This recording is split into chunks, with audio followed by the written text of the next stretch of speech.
Hello everyone and welcome to today's vlog. I'm Sanish, a VTuber who is getting the last final bit set up now that I'm live. Definitely, I need to make sure I'm muted. Oh, thank God. My deep fear in life is, of course, opening up my own stream, being unmuted, and hearing myself. It's a chatting stream. It's a chatting stream. I was going to... Oh, I'm out of frame. The edge of the frame. Edge of the world. Let's fix that. YouTube Studio. There we go. That's better. Welcome to today's stream. I haven't done this in a couple weeks. So I'm just moving myself around here. I haven't done this in a couple weeks, and I have a backlog of topics to talk about, and I figure, you know what? I'm probably not going to be drawing today. Just give up on that pretension and just stream. Oh my God. The only problem when I set up chatting streams, there's like 4 versions of me across 3 screens. And like, there's too many Sanishes. For this afternoon's chat, I have decided to go with a African amber ale for my beverage of choice for this chatting stream.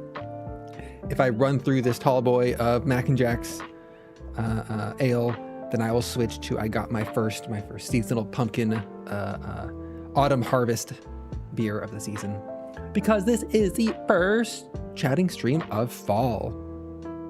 Now, officially fall starts like, I don't know, at some point, but like starting when October 1st hit, at least in the Seattle area, the weather changed from being hot and sunny. So we started getting some overcast, some cool rains, some like delightfully sunny, cold mornings. And now, when I say cold, I mean like 55 degrees. I'm not like, let me get that in Celsius here. 55 degrees. Let's be international too, Celsius. 12 degrees, so 12, 13 degrees Celsius. And it's just like, it's just perfect. It is like the perfect weather. Fall is the best season. I've already baked one pumpkin-based item. I made a pumpkin quick bread a couple days ago, and it was delicious. I ate all of it. I did think about sharing it. I was going over to a friend's house for a dinner and board games, and like, oh, I could bring like 2/3 of my loaf of pumpkin bread. And I looked at it. I looked in my soul. And I kept it all for myself. I'm like, no. This is my pumpkin bread. This is my pumpkin bread. They don't deserve pumpkin bread. Granted. They were also baking a birthday cake for someone at that event. And so a pumpkin bread competing with someone else's baked good, I would have lost. I always lose with chocolate cake. So I got things to talk about. I got some photos to show. Good or bad. I have some photos to show. But it's Friday. I have a 3-day weekend, which I did not know about until yesterday. And then I forgot. And I got reminded again today of like the fact that I have Monday off of work. So I'm just like, sudden surprise 3-day weekend. Like, what absolute joy is that? Nothing really beats that. Maybe like a random, surprise Friday off. Hard to surprise that one. I will say, I have a couple like quick notes of things. I have some bigger topics and some quick notes. One quick note I thought about briefly. You know, sometimes you're streaming. You're streaming on the internet, and it's all going fine. It's a low-key stream. You know it's a low-key stream. You're just doing it because you want to. And someone comes in, and I haven't had this happen. Like, sometimes someone makes a comment, and it's like innocuous, but it rattles inside your head a little bit, and you're like, I need to say something about this somewhere. And this isn't like a bad comment. This is just like someone yesterday came in and observed that on Twitch it's showing as 1 viewer. I'm like, oh, I feel your pain. And I find it funny because I can look over to my right, and I have like a widget that shows my Twitch viewer count and my YouTube viewer count. But if you're coming in on any of those platforms, you'll only see, the Twitch count or the YouTube count. So I can see it and be like, it's 4 people. It's not just 1. There's more than 1. That one is probably me. So it's a funny when you're dual streaming how you don't get you actually don't get a good viewer count number. And you made it. It's just a chatting stream today. And I'm still like, my viewer numbers are too low to actually infer anything, and it really bothers me. Because professionally, I probably said on stream, I spent 10 years, 15 years as a data scientist. And so I'm like, I want more, I need a big enough sample size to infer things. But when it's like 3 viewers or 10 views here or 20 views there, you can't actually like, so what I want to do, my heart of heart wants to do is plot out of just like, here's all the streams I've done and send highlighted message. Look at that. It does something. Thanks, Ignited. Fox YouTube, not Foxy OTube. I want to be able to plot out like a calendar of like, here is like when I started streaming, here's what I streamed, and like, here's how it performed on different platforms. And then like start doing tests like, oh, if I post this sort of title or this sort of message, it has a better reach than different algorithms. But my sample size is way too low for that. So sometimes, some days, a game will like give me 20, 30 views on YouTube and 0 on Twitch. Other times it's reversed for like the same game. I'm just like, small time streamer, but it's fine. It's I want to be able to like make graphs. That's so much to ask. And right now the graphs are too sad or too noisy. There's too low user counts. If I was a stakeholder and I came to me with these sorts of, with this like player base, I'd be like, sorry, bro, we can't plot nothing for you. I can give you quarterly data. Good luck. Good luck. That's always a moderately funny one for me. It's like, I really want, oh. I do it tempered with the fact that I'm terribly, horribly burned out at my job and career, and I just want to quit. I just want to quit. But then I also like buying things.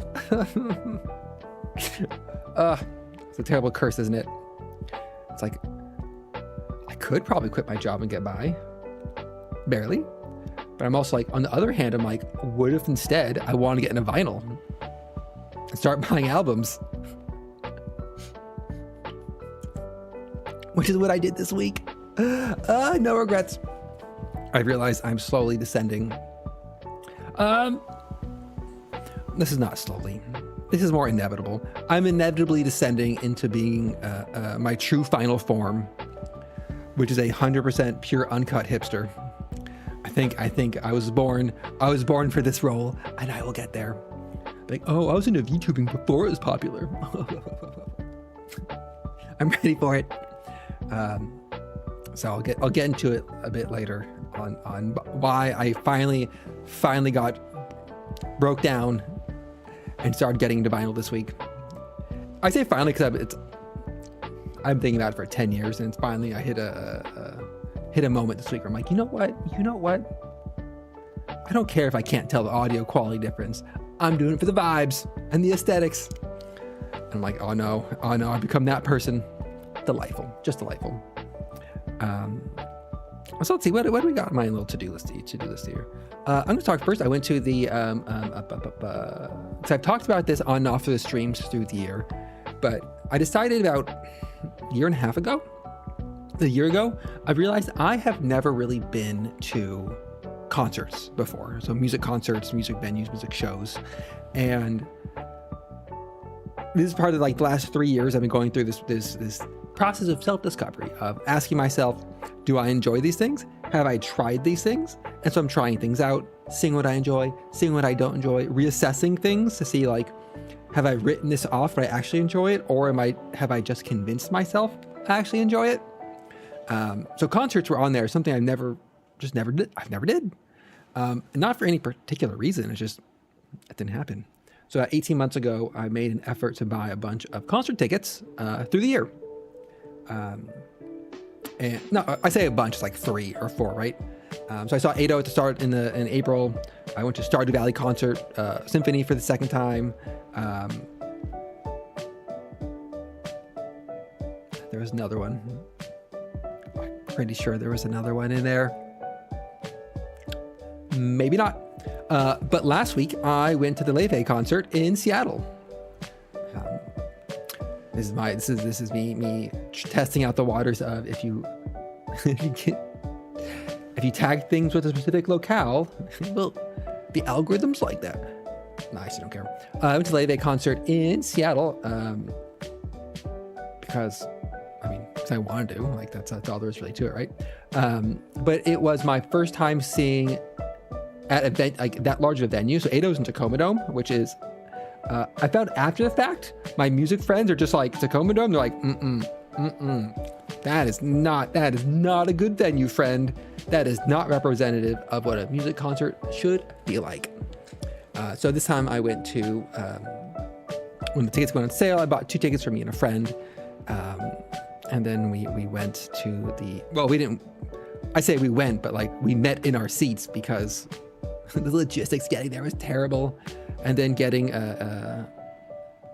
was also a mess. But I also had another friend, like I'm like 99% sure he's not watching this and never will watch. He's very cagey about his personal details of his life. This is a Discord internet friend, so it's not like someone you met at work, and it's a different vibe of like, what's their government name? But he mentioned that he went with a +1, and I'm just like, tell me more, my friend. Because while I myself do not wish to date or go back into a relationship in the slightest, I am just like vociferously curious about all my friends' dating lives. And I want all those dating details. I want to know the reviews of people they're going on dates with. I want to hear the good stories. I can't get enough of it. I just can't get enough. But I don't want like secondhand gossip because that gets like weird. I want to hear directly from the person. Like, tell me about your dating experience. Like one of my friends, she was sharing dating details, and then she met somebody, and now they're in a stable relationship. I'm just like, my source of gossip's gone. I want those details. So any friends out there, if you're gonna start dating, let me know. I am very curious about the whole dating process.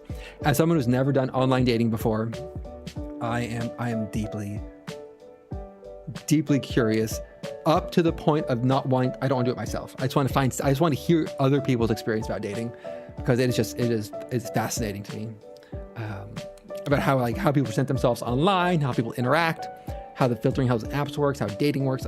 It's like when you decide that you're not part of it. That's the reviews. The reviews that it sucks. But that's why I kind of want to hear about it. I think it's when people start referring to like, oh, I have a date lined up, and they give the date some like wacky nickname like Tamale Guy, and then you just like, it's stuck in your head forever, and you're like, how was the date with Tamale Guy? And it could be like 10 years later, and you still say like, oh, how's everything with you and Tamale Guy? Like, those are sorts of nicknames I like how do people like reduce and describe a potential date to their friends is also interesting. And it's part of me, like, I think part of it is like the narcissistic part of me is like playing Trisket Boy. That's so good. It's so good. Oh no. Please tell us more about playing Trisket Boy.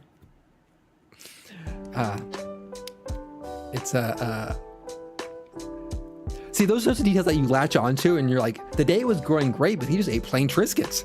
And you're just like, that's his trait forever, plain Trisket Boy. So one friend had a +1, and then I'm just like, my ears are perked up. I'm just like, I need to know more about this +1. Please tell me more. And so I'm trying to subtly try to like, well, a mix of subtly and then upfront just straight asking. The real trick is to co-op more friends to create a like find out about their +1 committee. If you are the person who's listening to this, I'm going to do that. I'm not going to hide it from you. I'm not going to pretend otherwise. Be upfront now with your friends. That's important. So one friend and I went to the Laufey concert, which, as I said, I'm not very experienced in concerts. But 7:30 was a concert started. At 7:30, lights. If I'm doing my friends as a second date, he turned out offer a homie spaghetti dinner. What? What? Look, okay. I have in my time eaten plain Triscuit. I'm not above admitting this. I'm not above saying anything that's like a good salty Triscuit, like fine. But just turning down the spaghetti dinner and like, I'm imagining he had like a hoodie. He had a hoodie or a jacket on. He's like, oh, he came over. Your friends had made a beautiful spaghetti dinner, wonderful spaghetti dinner, and he doesn't eat dinner. And he just like, oh no, I'm good. And then like, oh, he reaches into like an inner pocket of his jacket and pulls out like a sleeve of Triscuits. I'm like, Triscuit, your body temperature doesn't eat dinner. Like, and this is what.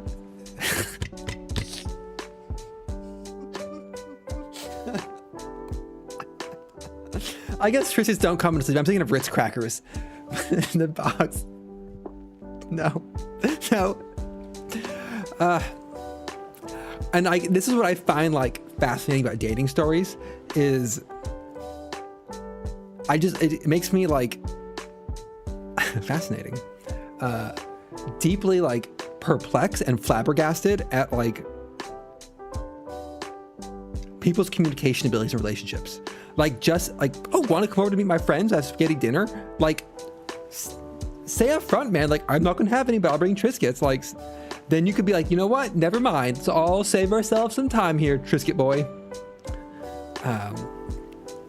It's like I had, I forget who or where, but one friend was talking about dating and they described someone as being a sloppy kisser. And that like, I can't imagine. I mentioned this before. I've said this on stream before, but it lives rent free in my head. I'm just like how like personally and like wrecked I would be if someone ever called me a sloppy kisser. Like, I don't want to kiss anybody, but if that was a review I got back, oh, terrible. I forgot dinner. So he did have dinner. Oh no, he just had an appetizer. No. My guy, he doesn't do dinner. Then you should have had a lunch date or brunch. Come on, man. It's, I'm going to guess past 2005, brunch is a thing. Oh no. He seems so normal. Don't we all? I mean, I used to seem normal when I chatted. Now I just don't care anymore.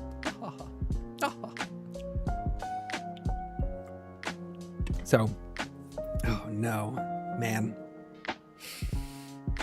Wild. I know, like, I'm trying to think of like one friend of mine, he recently broke up. He met somebody on OkCupid, Tinder. I don't know. It's like Tinder. They met up. They're like, you know what? Now that I was ready for a relationship, and they paused for like 6 months, and then they started dating after that. And we just met her at a brewery with a taco truck. And like, seemed perfectly normal. She had a hat with a banana on it, I think, and like a banana like logo, a little dog, and they're happily married. And so that worked out. So I know it's possible. She didn't end up with any weird nicknames though. I think that's a win. I think if you get one of those weird nicknames and you're like, you're doomed. You're doomed forever. I say that as I would be someone who gains some sweet nicknames. So Laufey concert. I have a notepad. I'm keeping on track here. 7:30 concert starts. Wonderful. Lights dim down. Fantastic. Some random rock band opener comes on. I'm just like, no. Because like the ticket, I checked the website, I checked everything, see if there was an opening performance. And nothing listed anybody. And so I was like, oh yeah, here we go. Because my friend asked like, oh, do you have like an opener? And I'm like, oh no, nothing listed. And there was half an hour opening performance. And then after that, an hour went by. A full hour went by until the concert actually started. It was 9 p.m. 9 p.m. Look at me. I'm in my late 30s. I can't do 9 p.m. starts. Made it through. Once the Laufey concert actually started, it was fantastic. 10 out of 10 concert experience. All the logistic hassles I would say mostly worth it. In retrospect, I would have maybe showed up at 8:30 instead of 6:45. Well, I was shooting for 6:45. I ended up at 7:10 because the bus I tried to catch there was late for one full bus cycle. So like it's an every 15-minute bus. The bus I wanted to catch was 15 minutes late. Thank you, Mr. Bus. I was trying to be good. I'm taking public transit. I'm a good fox. And so here's our first picture of the evening. Also, I'm growing my hair out and it's a very awkward stage. So I've started using the headband of my headphones to like pull back my head to show my forehead so that my eyebrows can get tracked. The problem is I can't do it. The problem is it messes up my hair for the rest of the day. So it's like, honestly, it looks mega goofy right now. Imagine you had a headband, like, oh yeah, I can just feel it in my hand. It feels so goofy. Gotta get that eyebrow tracking in. Just little fox streamer things. Speaking of, I've gotten, so I commissioned a 2.0 model. My next model, sent the commission request, like, it feels like I sent this commission request out 6 months ago and like it should be done. But I got, after 3 weeks of not hearing anything as they work, I got a message back about some, just a mild update, which is fine. But like, they're still working on it, which is great. But I'm like, man, like this has been like forever. I'm like, it's been like 6 weeks. I'm just like, I want my new model. It looks so good. I got a minor update today where they're like, if it's okay, because like it's a studio, like the artist like really liked your model and thinks that like they chose like a very slightly different hair color, and they want to know if like you like that version or like the original version. And like the hair color adjustment they did, just like it looks better, the highlight looks better. It's just, I'm like, oh yes, of course the choice the artist made is going to look better. Hello, Akba5623. I'm going to assume when I read any username, I'm going to pronounce the whole thing as much as I can. Numbers throw me though. So first picture of the concert. Eye waggle. Sidetracks, I saw my eyebrows reacting. Let's see. Oh, I did find an OBS shortcut to shrink photos down. So that was nice. Bam. Wrong window. So here's the first. Here's the.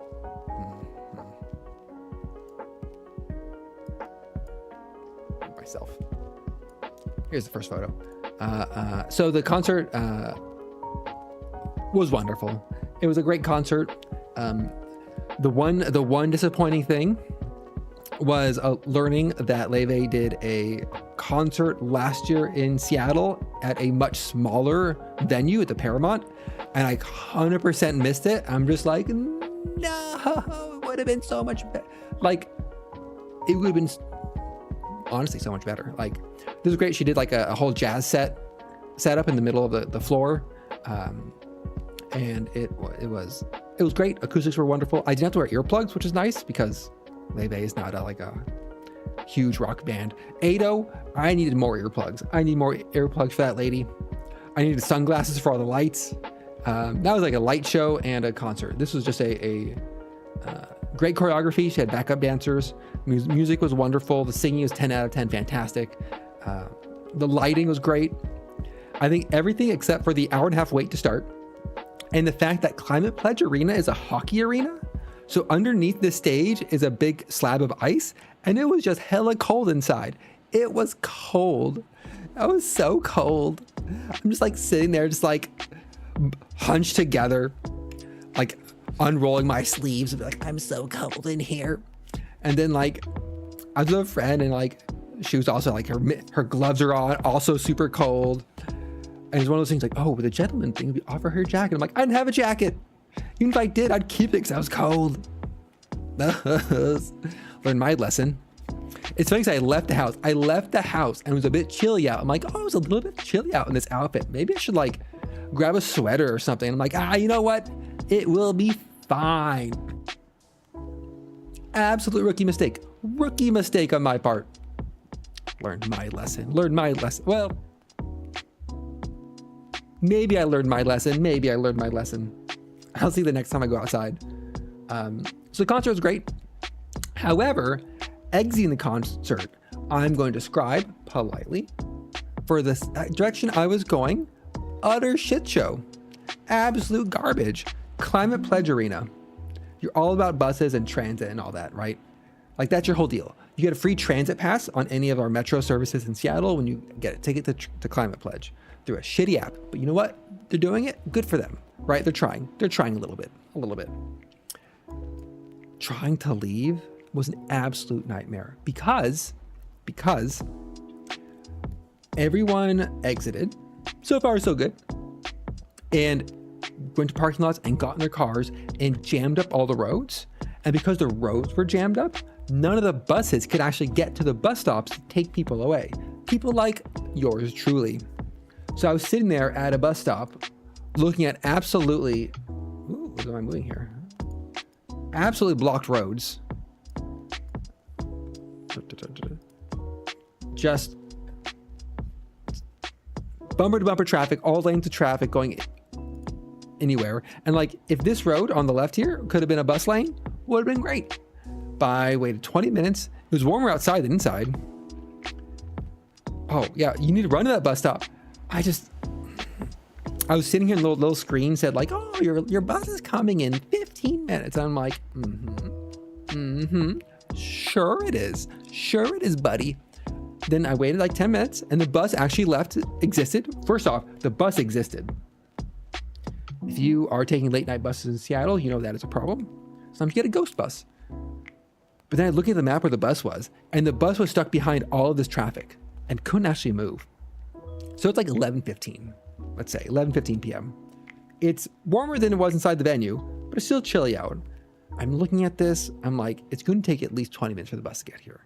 Then the bus can take 10 minutes to get to my neighborhood. And from my neighborhood, I have a 10-minute walk to actually it's like my condo. I'm like, you know what? Forget this.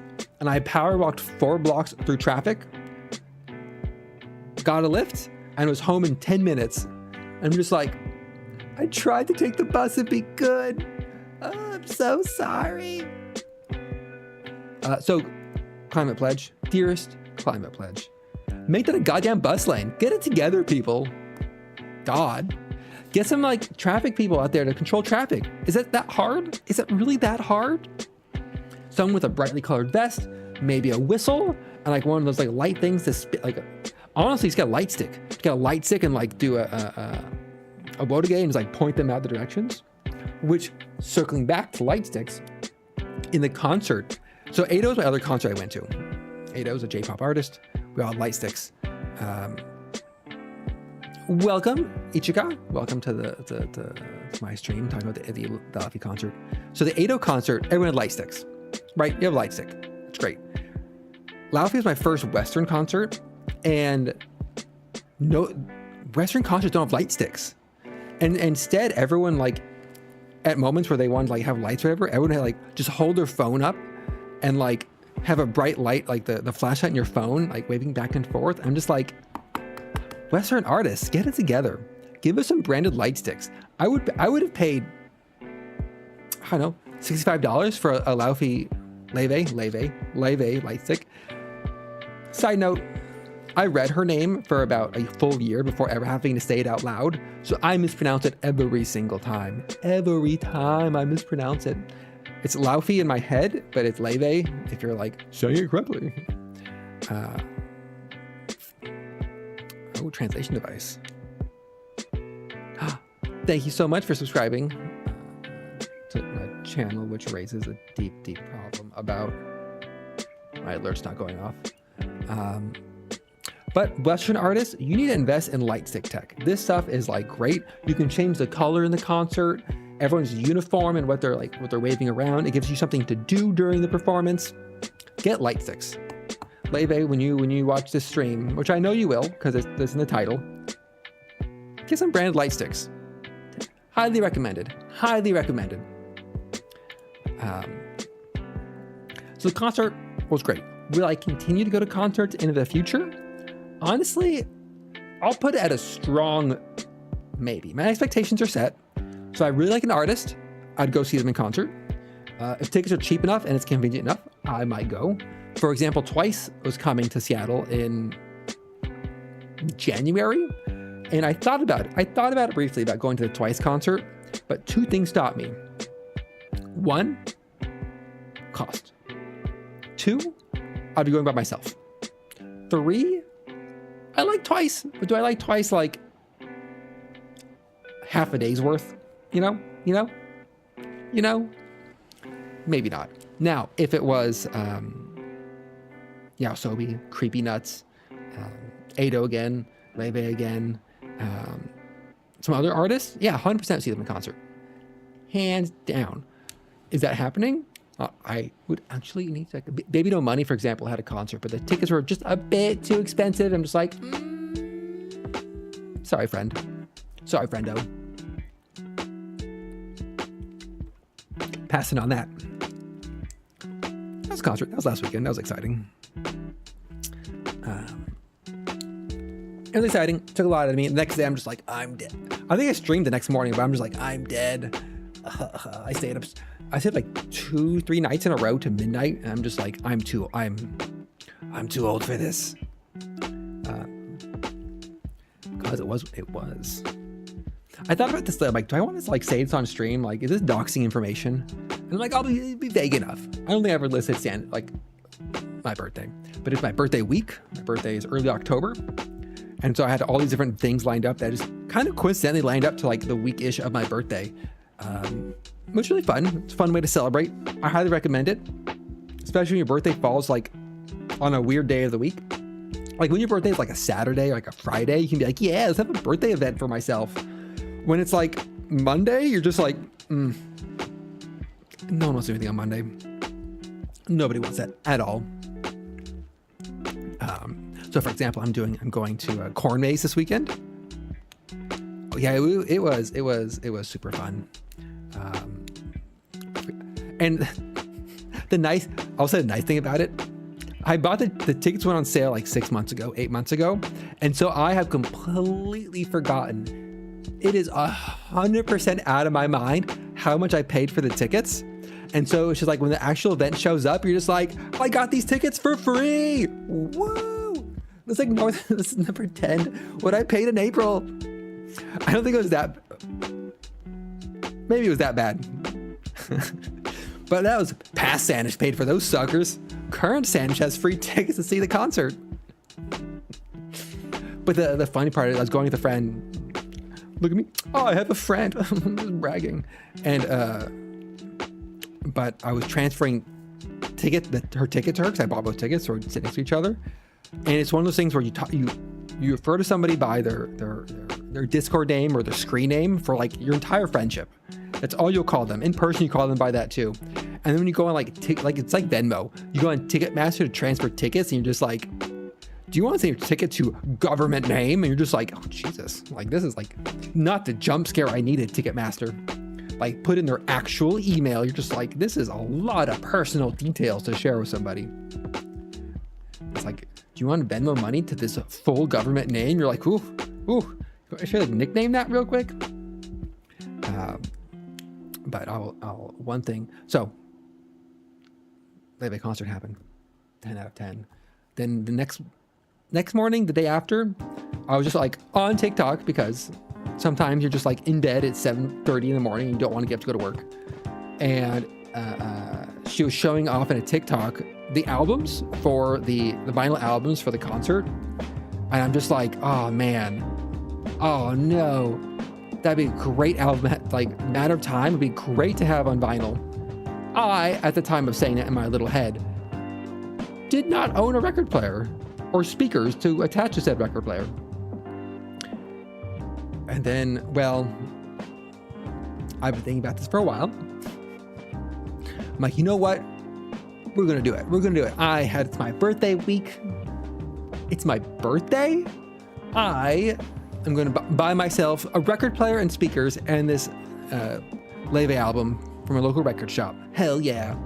And so I went down this path, and I've done this like 3 times before in my life over the last 10 years, where I'm like, I want to get into vinyl and albums. Easy. I'll find a turntable. Done.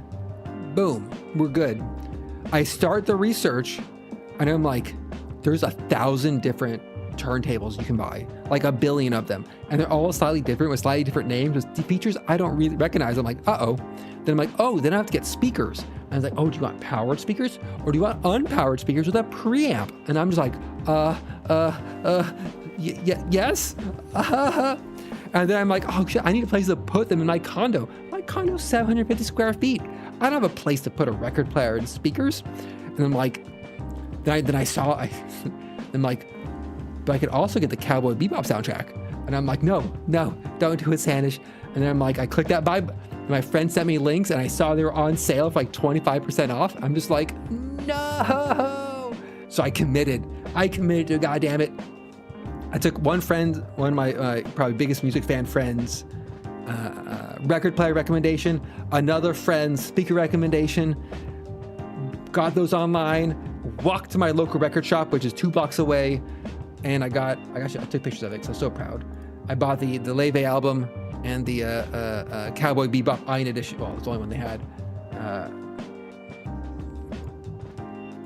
I bought these 2 albums, my first 2 albums. So I've had the Cowboy Bebop OST album on my like shopping Amazon list for like probably a decade.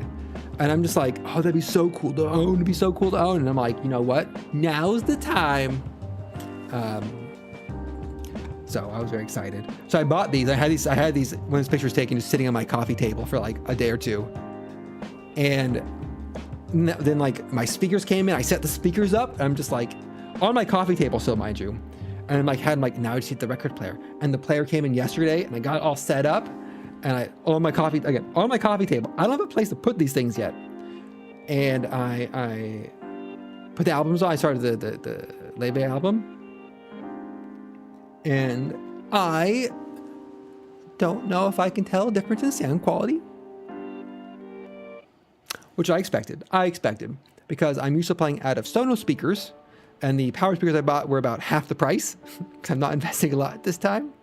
Also, I can't turn things up super loud because I live in a condo and I'm very self-conscious about these things. I share 1, 2, 4 walls. I share 4 walls with people. However, I'm not here for the sound quality. I'm here for the ritual, the aesthetics, and the mindfulness that listening to the albums provides over listening to Spotify or YouTube music or like a CD even. And that's what I noticed the most between yesterday and today, listening through both these, is the act of consciously buying a whole album and then the process of making the decision to go and turn on menus, all the knobs and dials, all the vinyl setup, and then getting the album out, putting the vinyl on the record player, setting the arm, like the whole ritual of it has made me way more mindful of the music that's playing than I'm just like, oh, Spotify, play your Spotify playlist on my speaker. And so it does make it like a much, much better music listening experience, even if the quality is not necessarily like better, right? Now I've done like a bunch of tests back and forth about if it's better or not. I think I'd have to use the same speakers and like blah, blah, blah, blah, the whole way to test it. But I like the ritual of it. I like the vibes and the aesthetics, like put an album on and make a coffee for the afternoon. And you listen to it and you're like, oh wow, that A side is really good. And you go and you pick it up and you flip it over and you set it again. Like, oh man, the aesthetics of it. And this is my hipster era. This is my deep hipster era. By the way, I just casually threw that in there, but like when I say make a coffee, I mean like, oh, go to my espresso machine with my imported beans and I ground myself and then I froth your own milk in a little frother and like getting deep. I'm getting deep into it, but it's part of like the mindfulness ritual of it. I think that really deeply appeals to me. Oh man, like Trip, if you saw me circa 2010, like I was cooked. I was peak hipster for me. 2010? Yeah, 2010 was peak hipster. Like, oh, absolute, like we had a beard. We had the flannels. We had the tight chinos and tight jeans. We had like the larger boots. We were drinking We were drinking Rainier and pitchers and local craft beers, and then we were going on hikes with friends and like going to a brunch and like, oh man, it was it's great, good stuff. Heady times. Santa's peak hipster era. I'll put that quiet for now. I was not living now. This is in Seattle. This is my Seattle. Well, not past tense. I'm still living in Seattle. This is me. A bunch of geologists going to dive bars with peanut shells on the floor, playing shuffleboard and darts and pool. Going to places called like the Zoo Tavern or the Tractor, or like where's some other ones? Oh, Dante's. Rest in peace, Dante's. The bar called Dante's burned down. That's why I'm throwing it out there, and it's one of my favorite facts of irony of the world. The dive bar called Dante's burned down. Fitting end, really. Oh man, peak. Oh, it was so good. And really, like, did I ever leave being a hipster? The problem, like, there are a few aesthetics. There are a few like fashion aesthetics that really fit my body type, and it's like hipster, femboy. Those are two aesthetics that fit my body type, and I'm 38. So that rule kind of starts ruling out one of those a little bit. And it's like, when you're super thin and pale, like you gotta do what you gotta do, right? And I still have all the same flannels. I love my flannels so much. But we're getting... So, buying a record player and vinyls, easy step. This was not a large step in this journey by any means. Brewing my own coffee, and I have two coffee machines, and one is like an espresso one. Not a challenge like that. Easy. I'm trying to think of other hipster things that I do, and the problem is like some of them are probably so baked into me at this point that I don't even like think about it. My glasses are real, so I'm not wearing fake hipster glasses. Let's check that one off real quick. I do like scarves. I think is that a hipster thing? Let me open a hipster starter pack real quick. Now I'm curious. Hipster starter pack. What do we got? 2020's hipster starter pack. There we go. Come on, load the image. Oh, it's a new hipster starter pack. Well, I was hipster before it was cool. Oh, I don't have a mustache. That's mustaches on this starter pack I'm looking at. I do paint my nails. That's a new hipster thing. I don't wear a toque. Fun colored socks. That's what I was like. The problem is like my peak hipster just like transitioned into like, it was like peak hipster transitioned to like mid 2010s corporate business casual. It was like a pretty easy slide between those. But now I work at home and live in pajamas, so you know, what can you do?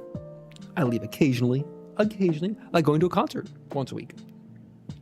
Other exciting thing I'm doing for my birthday week is I'm doing a night corn maze. Probably one of my favorite things to do in terms of like, I strongly believe in tradition and doing very seasonal things. And like, when I say it's traditions, I don't mean like regular traditions. I like make your own traditions. Like every year I do this thing for me. And one of them is, there's a bunch of corn mazes locally in the greater, I closed the starter pack already. It wasn't very good, sadly. Cause it was, you know, let me find a 2010 starter pack. 2010 hipster starter pack. This is like a 2024 one.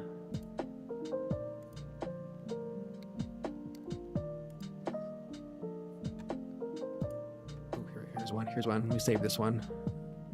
Save image as hipster. Okay, here's one of the hipster starter packs. So there's a lot of corn mazes in our area, and one of my favorite, because Seattle, very urban. You drive 30 minutes, you get out of the Seattle metro area, and it gets rural real fast. We have a lot of corn. And the WebP, I don't want a WebP, god damn it. Save this JPEG like God intended, hipster. Or PNG. It was JPEG, not PNG. Here's the hipster starter pack I found, or one of them. Nope, wrong button. Should be Control F, there we go. So actually, I've not hit most of these. Let's see. First, I'm like peek. You know, I can make it smaller. So let's see. On this hipster starter pack, I didn't have the hat. Sierra Nevada Pale. Come on, get it together. Hipster starter pack. Who's drinking Sierra Nevada? Pick a better local craft brewery. Motorcycle's good. I went to a motorcycle. I did have a road bike. I do own ball jars. I do quick pickle. Essentially, Portlandia was a documentary. I do quick pickle my own things.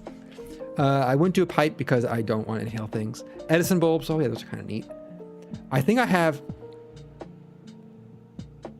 these boots in brown. Like, I think these boots in brown are my go-to like winter boot. I think these are Wolverine 1,000 mile boots. I think I own these. I've owned these jeans, not cuffed though, because my pants are never long enough to cuff. No suspenders because mentioning body type again. I have worn belts in my life as a style purpose, but I've never wore them out of a need, just because I put pants on, they'd stay fine. So I've never had to have suspenders or the belts. I think it's more of like a New York hipster thing. I was never really big in Seattle for the suspenders. Record player, check. Bullet. I do like bourbon. I do like straight whiskey. That's fine. What is this shirt? What is this shirt? Moves over. A chambray shirt. I do own at least one chambray shirt. That's true. That's true. Mumford and Sons. You know what? Everybody? I'm gonna say it here. Stomp, clap, Hipster music was great. It was great. I'll say Mumford and Sons, Lumineers, fantastic bands, wonderful bands. They were great, and I won't hear them disparage. I mean, I will hear them disparage because they are disparaged sometimes, but like, it was great. We had hope, we had optimism mixed in with a deep global recession and a terrible economy. I'm not gonna say I had this haircut, but like, I definitely like, oh, grab the wrong thing, OBS. Here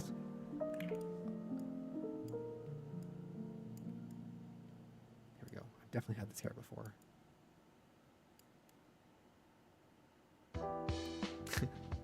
I've definitely had this haircut, I've gotten close to this haircut. You can take my side part from my cold dead hands.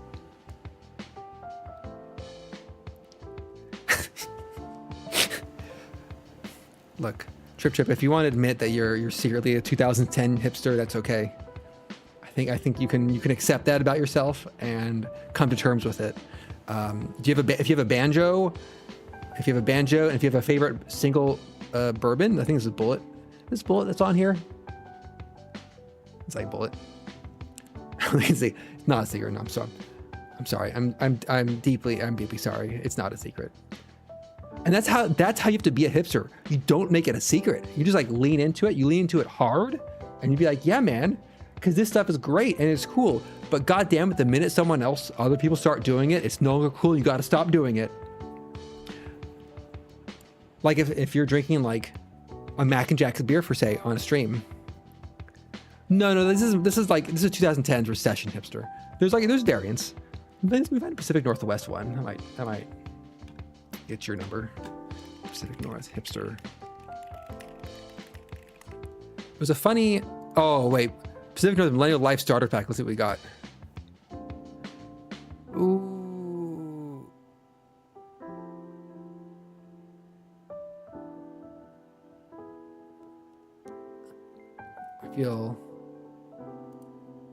I guess feeling mildly attacked is the right reaction to this. So we're gonna call this Hipster 2. I guess I should. Right, there's the weeb aspect you gotta like layer in there. So to be a weeb hipster, I think that probably describes me as well. You really need to talk up how much you liked and like certain like animes before they're popular. You're like, oh, I liked One Piece before episode 500, or like, oh, Demon Slayer, I read the web novel, or not Demon Slayer. Like, if you want to peak, God, pick something very popular and mainstream, but act very snobby about it. So be like, oh, you like the Solo Leveling anime? Well, in the web novel, you can't say I liked it better. So you'd be like, oh, in the web novel, the depiction of this character was way better. Like, you really gotta get it in there. Oh, reincarnated as a slime. I'm caught up in the light novels. Like, Gotta get in there. Yeah, no. That's like, I was listening to artists way before they got big. 100%. Like, that's the hipster aesthetic. I think we were here's the Pacific Northwest Hipster Guide. Oh, it's on full screen.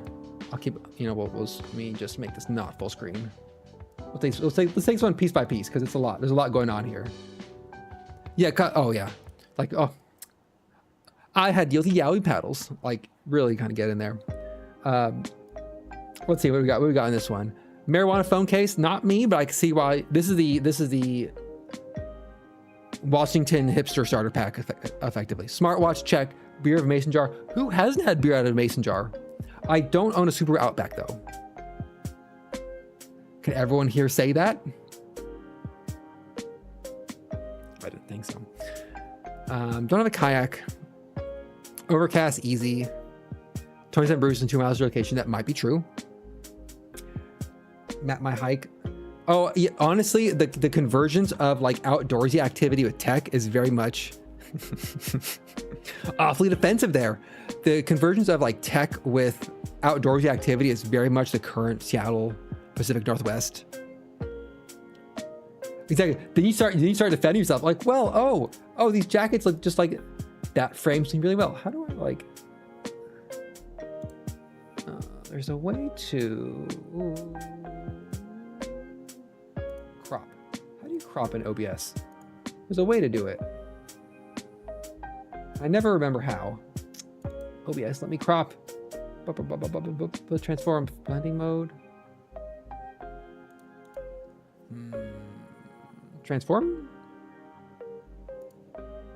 Ooh, edit transform, that's not it. Anyway, let's go inside for a bit. Ugh, terrible.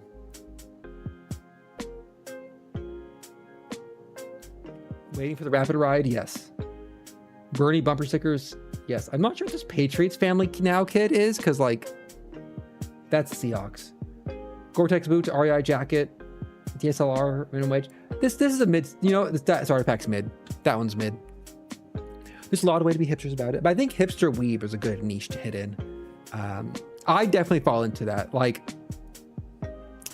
you'll hear, I think a good hipster weeb will start talking about like, well, we can go off on the trenches of the fan subbed content and how we had to pirate everything because nothing was distributed in the United States. Like, oh, you just watched Toonami? Like, not even like post Toonami. Like, oh, you started watching anime in 2020 with Crunchyroll? Like, oh, it must have been so hard for you.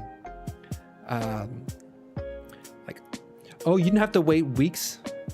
You didn't have to watch the 3-part episode of Full Metal Alchemist on YouTube, but one of them was in Spanish because none of the other upload sites were working.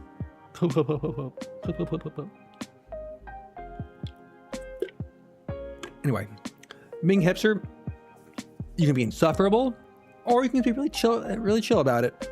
Try to be chill about it. Don't gatekeep.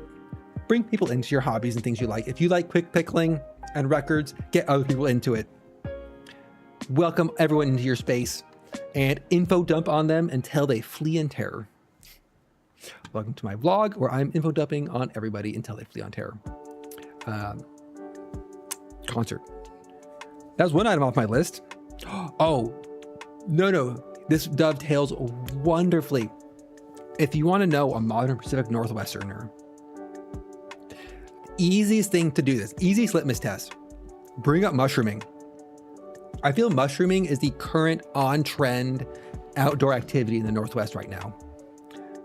For those who don't know, mushrooming is where you, as an individual, go hike trails and go out into the wilderness or into places you're allowed to go, no trespassing now, and you look for fresh mushrooms in the forest, and then you identify, deem them safe, and then pick those mushrooms to consume at your own discretion.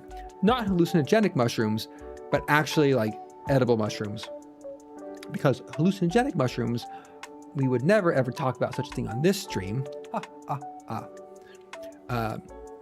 So I love the concept. I've never been mushrooming, but my favorite hobby by far is I love hearing people into mushrooming talk to other people into mushrooming about it, because everyone, it's like they are so cagey about where they get their mushrooms. It is like this is a secret they will take to their grave. They're like, it is apparently a huge faux pas in the mushroom community when someone shows like a mushroom femoral or something, or like a lady's cap could be mushroom, and like it's terrible faux pas to ask, oh, where did you get that? You are just like, you'll be ostracized and murdered on the spot. They're so protective that it is like, oh, I love listening to mushroom. I had two friends talking about it to each other for the first time, and I was there and I said to them, like, I don't want to go mushrooming, but I love hearing you guys talk about this and being hella cagey.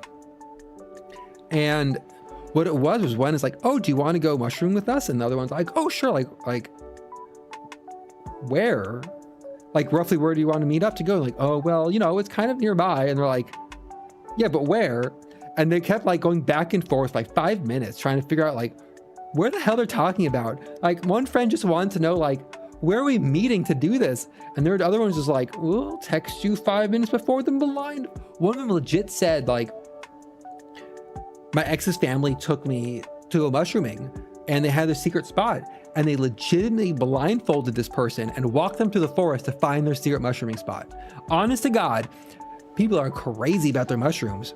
And I'm sitting here like, I don't know if I like mushrooms that much. Like, honestly, I've not had many mushrooms in my life. It is insane behavior and I'm kind of here for it. In my defense, it's because my last ex of 5 years, absolutely hated mushrooms. So they're just like mushroom non grata, kingdom non grata in the household. And then I think my ex-wife also didn't like mushrooms. I've had a long string of being in relationships with women who don't like mushrooms. I'm not sure that says anything about anything, but it's what it is.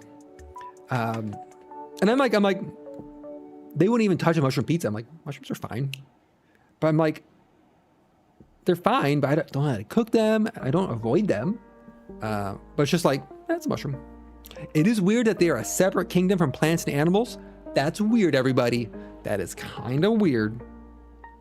But the crazy, like the mushroom people talk about their secret mushroom stashes. They're getting, one friend's getting like a dehydrated. The ironic part was like their secret mushroom place turned out to be like 10 feet off of a trail. The other friend like is right next to his house and he's walked like 300 times on his like, or with his dogs, and it's just like 5 feet off the trail. He's just like, come on, this is it. Come on. So the pro tip, if I'm going to throw some stereotypes out there, and if I get canceled, so be it. This is the hill I die on. They're saying if you're on a hiking trail and you see a bunch of older Asian ladies with bags, like grocery shopping bags that look slightly full on the trail, that means there's hella mushrooms nearby because they are cleaning that place out.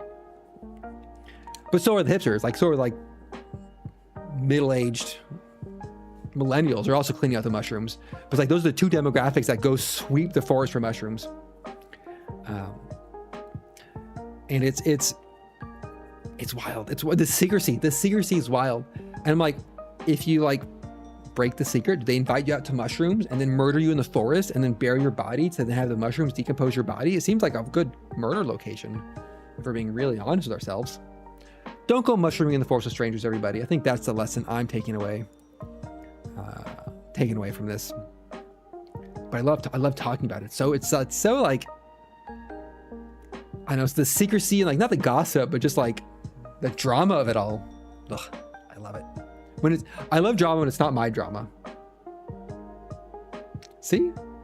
And it's like some friends only pick up like known safe mushrooms, but then there's like other ones who's like, well, if you get this one with it's like one with a red cap is delicious, but one with a purple cap makes you vomit immediately. But as both age, the colors converge, and it's just like, not taking that risk, man. Ain't taking that risk. All right, so mushrooms off my list. Nice. 2 of 7 items on my chatting list taken care of. Oh no, one note that said vinyl boy. I took care of that one. Just mark that off. Good times. I'm going to take a short, I'll take a break, couple minutes. Let me finish this beer and then I'll take a break. to use the restroom and get another beer. Get my fall autumn beer. Very exciting. I had a moment. Let's do a couple scattering topics. You know what? This doesn't need to have a. I am drinking the Mac and Jack's African Amber Ale. Mac and Jack's was probably the Manny's and Mac and Jack's were the two beers of choice for getting pitchers in grad school. So for me, it's a very nostalgic beer. And Rainier, but like Rainier's terrible. I'm sorry, everybody. And I know that Mac and Jack's, until the pandemic, never sold cans. It was draft only beer. I assume they're local. Watch, I'm gonna look at the can. It's gonna say from Oregon, Redmond, Washington. Yeah, they're local. And a lot of breweries out in Redmond. And I would drink it in bars whenever I could, and they never make cans. But then the pandemic hit, and they started actually selling them in cans. It's not as good as a can. See a little bit hipster coming out there. I'm just like, oh, the thing you can get, not as good as the original. Like you gotta slide that into conversation every now and then to really keep up your hipster points. So I have the Mac and Jack African Amber Ale. I get a tall boys of them because it's like when they're on sale. So I'm like at QFC or I'm at the grocery store and it's like, oh, do you want like a tall boy of Mac and Jacks for $3.50? I'm just like, shit, yeah, I do. Toss it in the cart. And my cart, hand cart, and then it gets really heavy and my weakened noodle arms are just like, I can't hold up my own groceries. My poor noodle arms. Mac and Jack. I don't think Manny's comes in cans. Now I think about it. I'll have to check that one. But it's my go-to. I think Amber Ales are like my go-to, like steady mid-ground. Sometimes I get into like a hazy IPA mood, mostly in the summer. Summer for me, like a good citrusy hazy IPA, delightful. And then we're about to hit pumpkin beers and autumn beers, and then transition right into our dark beers. And then we mix wine into all of this, and bourbon, and you know, it's not alcoholism, it's fine. So I was against IPAs. I was not even IPA.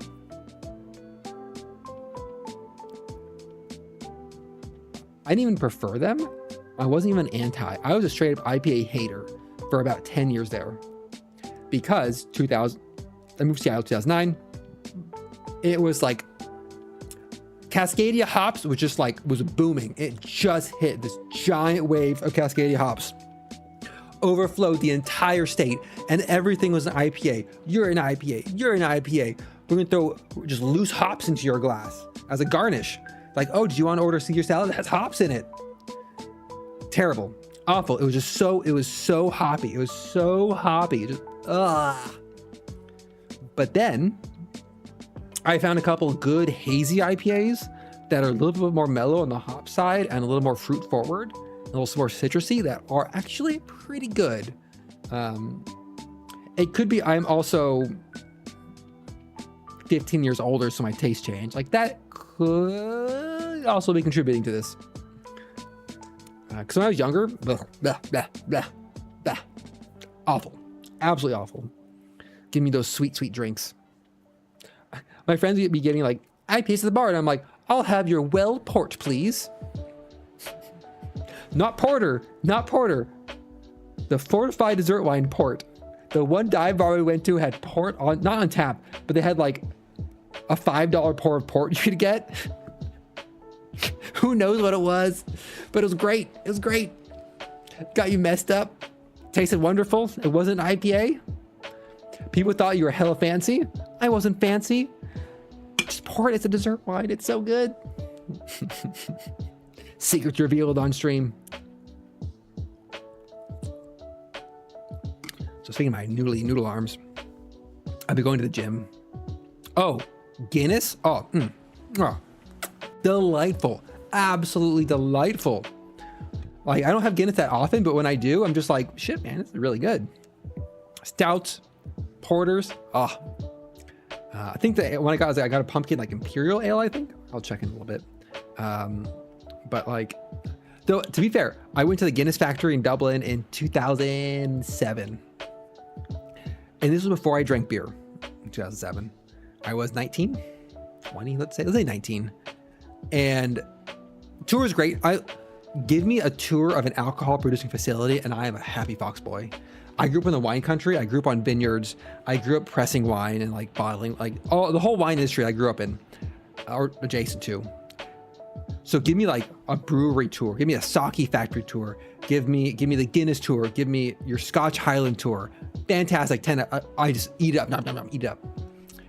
Guinness tour, factory tour in Dublin. 10 out of 10 experience. Highly recommend it. But then you get a big Guinness at the end. Of course you had a Guinness at the end. You're in goddamn Dublin. Like, throw Guinness at you, which is walking down the street. Tasted terrible. I absolutely hated it. This is before I drank Guinness, before I drank beer, and before I drank coffee. So I wasn't used to either of those flavor profiles. And the Guinness was just like, the freshest Guinness in the land. I'm just like, ew, it doesn't taste very good. I'm 19 years old. I'm a baby. I'd go back and do it again. Easy, hands down. But I'd go back to Ireland again. Yeah. It's where my people are from, after all. Would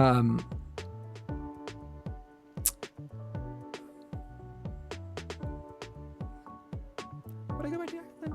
I go back to Scotland first. I go back to Scotland first in Ireland. Go to the distilleries.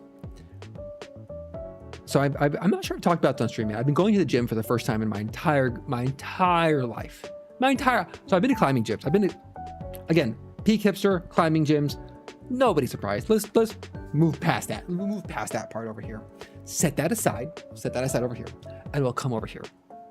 I have never gone to an actual like fitness, like, you know, with weights and machines and like little bikes and things and mirrors on the walls and like free weights and stuff, locker rooms. I've not been to an actual gym except twice in graduate school because my girlfriend at the time wanted to go, and I went, and I'm just like, this is boring and terrible. Can we go now?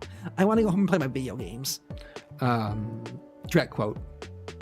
And so I've been going to the local gym. It's still a new experience, and I'm finding, for me, I still find it very awkward. I have self-diagnosed, because I've never been to a therapist, social anxiety about unknown situations, such unknown social situations, and gym is right up there. Unknown social situation, and one that involves my body existing in a space, terrible for me, just absolutely terrible. But I'm pushing through and going to the gym, and then today, I'm in 4 weeks now. Today I sit down and I have like a little piece of paper with like my there's a funny program. I've done Couch to 5K before, which is a running program to get you from never having run before to running 5Ks. I've done that before my knees started hurting because I'm, again, ancient and decrepit.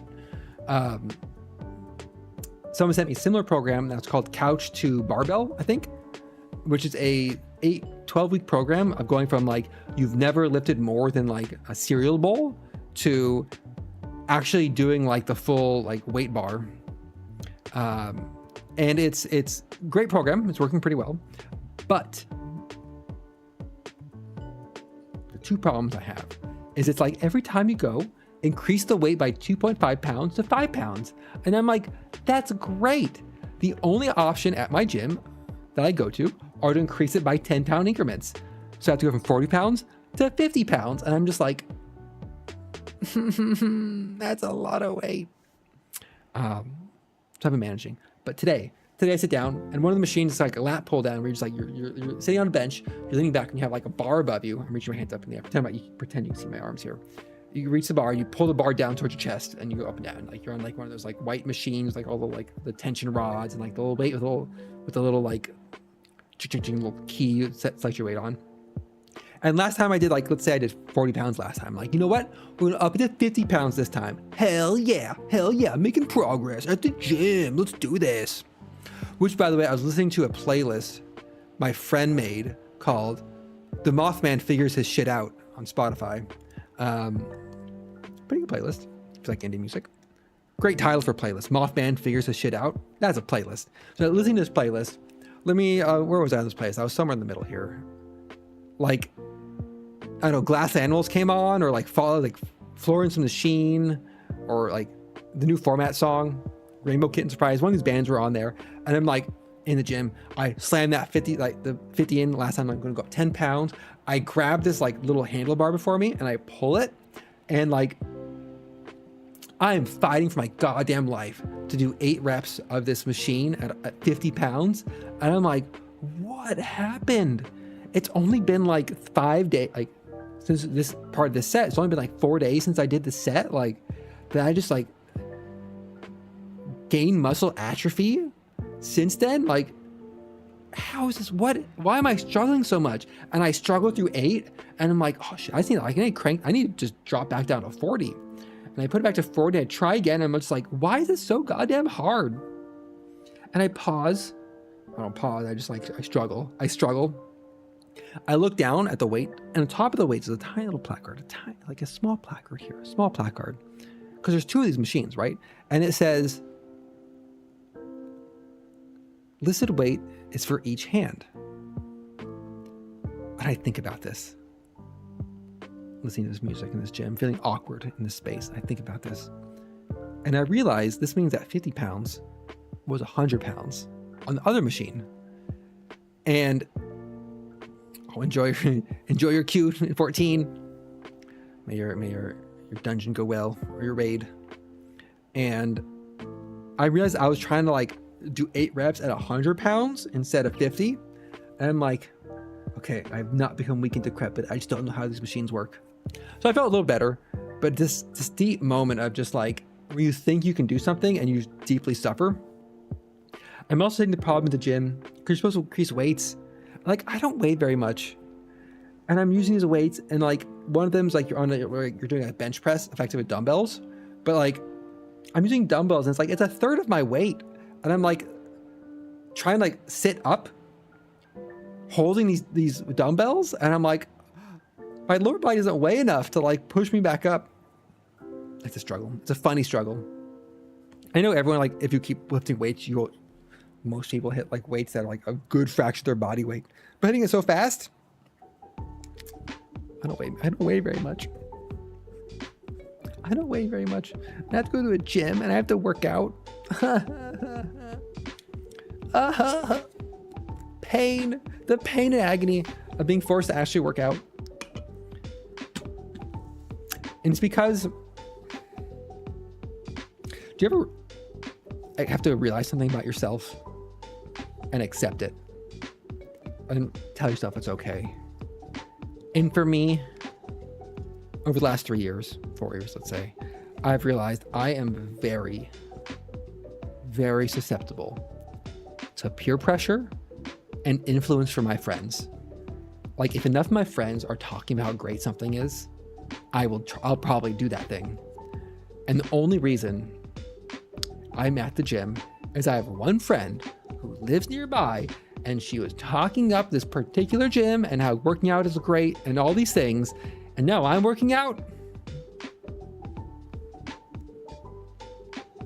Terrible. I mean, in final, because my friends are enabling me.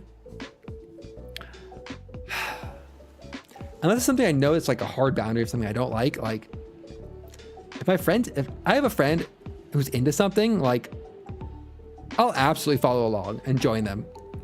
I think part of it is like a deep like insecurity about friendships, where I'm like, if I do this thing they like, then that will help enforce and build and maintain this friendship. Story of climbing gyms, story of golf. I have a golf club set I haven't used in a while because my friends were doing golf for a bit, and I'm like, oh, I want to join in. Lifting at the gym. Soon I'll be mushrooming. Hard limit number 1, I will not go camping. I don't care what friend you are. I don't care how much I like you. I don't care. You could be the prettiest friend I have, and you ask me to go camping, I'll be like, no, absolutely not.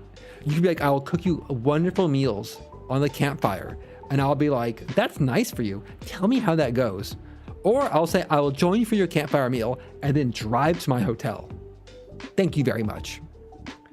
But like, otherwise, most, like, if I had one, two, three friends who all said, hey, Sanders, we're doing this cool trip to Yakima, I'd be like, I'm with you. I will join you in Yakima. Or like, we're doing an international trip to... Where's a place I don't want to go? We're doing an international trip to to Toronto. Well, yeah, I wouldn't go to Toronto. But like, I'd go. I give in to peer pressure. And I accept that about myself. I have my own personal boundaries. There are very firm boundaries in some things, but everything else, yeah, I'll join friends. I can be easily convinced, easily influenced. Like Laufey just showed one vinyl record, and all of a sudden I have a $450 or $500 vinyl set up in my living room.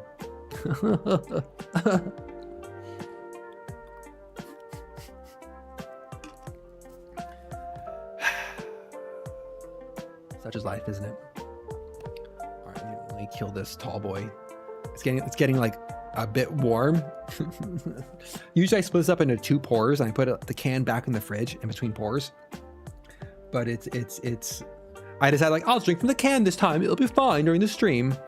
And it is getting a little bit on the warm side, so I'm going to power through before moving on to the next 2 topics, which are on my little list here. Let's get distracted. Decompress and a vlog. This is a vlog, by the way. This is like, it says a chatting stream. It says whatever it says. This is a vlog. Accept it. It's a vlog / therapy. We'll go with both of those. Talking about my parents came to town and visited last weekend, 2 weekends ago. We're going to talk about that with some more photos. Everyone's excited about that. And then we're going to talk about my laser hair removal experience. Very exciting stuff.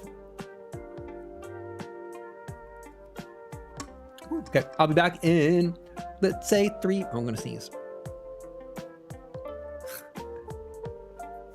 I'll be back in about 3 minutes. I'm going to be right back. Hold up. 3 minutes, I'll be right back. Good job.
sweat my headband back. I realize what I want. I know what I want. I had this brilliant idea. I had this idea. It's such a good idea. Sometimes you're like good idea, and you're like pat yourself on your back. You're like, good job, self. And you realize overlay chatting.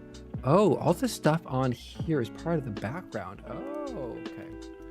Add some text. We're gonna add some text here. We're gonna say now serving. Let's see. Don't make it visible.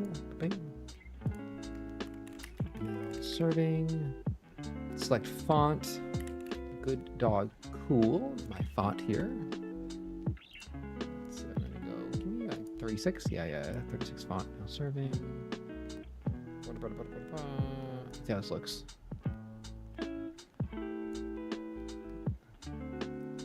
Because I tend to do this in all my things. That is way too small. Oh, where'd you go? I'm gonna set this up. Put it down here, maybe. Ah, top right corner. Top right corner. Let's get this. Here's the font size though. I know, based on a reaction in another stream that Trip wants to hear about. My laser hair removal experience. So I'm gonna good dog plain. Yeah, let's go to plain. The right size. We want a colon.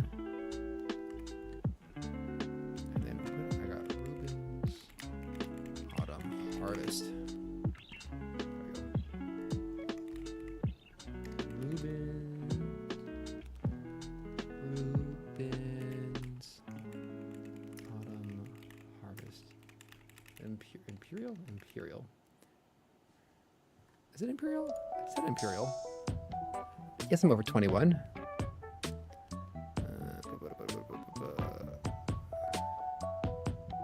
Imperial pumpkin ale. Imperial pumpkin ale. There we go. Oh, that's a much bigger than I thought. Let's put it up here. Yeah. There we go. Now we're cooking. Oh, you know what? Oh, I have a better idea.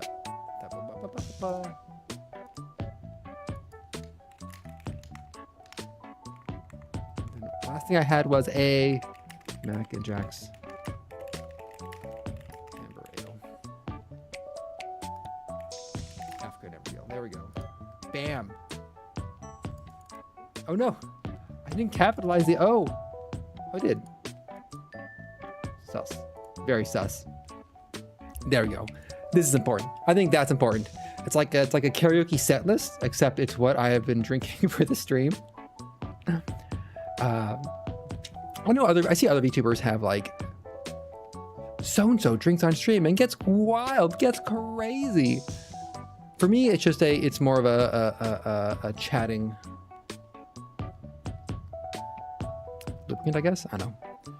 It's a fun excuse. It's a fun excuse is what it really is. Because drinking, like I could do like one drink on my own, like playing games or watching anime. But then like, it's only when I'm with like playing games online with friends or like in this chatting situation that I feel like almost like there's a permission that I can have 2 drinks. Wild. I know. So I'm moving on to a pint of the color's so good. This Rubens Autumn Harvest Imperial Ale. I'm drinking it out of my 2011 graduate school department pint glass. Because yes, my department had an official pint glass with a design made by my office mate. It won the contest. We printed out a bunch of pint glasses and we sold them out of our office to other grad students and professors. Haha. Call that capitalism. It's funny, I see occasionally some content like on TikTok and elsewhere, and it's like, how did millennials survive the 2010s or the 2008 recession? And we're all like heavy drinking and party pop music, like, and I think back on that sometimes, and I'm like, yeah, that's what we did. Will it cause long-term health problems? Maybe. But we're living our life. So on my list here, are you back from letting your dog out? Our two major topics. We're talking about parent visit or lasering. Enjoy both. Let's talk about lasering. Let's talk about lasering. Samstead freed and returned. So one of my friends, it's unrelated. He has a puppy. He got a King Charles Spaniel puppy from a shelter, circa July. He got him, and the lifestyle limitations he has encountered from having a puppy have been like, not jarring, but just like, he is shocked. He is shocked at how limited his life has been for having a puppy. And I, sitting here, Foxboy, Sanish, VTuber, millennial, who definitely didn't divorce his wife due to fostering kittens, am not surprised. So, when you say letting your dog out, I have to recalibrate that your dog is not a needy puppy who has to be taken out, walked around, escorted to the yard, make sure he doesn't eat anything weird, make sure he doesn't eat his own poop because he has giardia still, that isn't just causing a bunch of trouble, isn't eating something. So for me, I've been very not triggered, but like recently we're playing games, we're playing finals. He's like, oh, I have to let my puppy out. And we're all like, oh boy. He's like, I gotta drop out of this because my puppy needs to like be taken care of. He's like, oh boy. I've invited over, I moved to my new condo 3 months ago. I invited him over. I'm like, I'll make burrito bowls. It'll be lovely. He's like, once the puppy can deal with a sitter. I'm just like,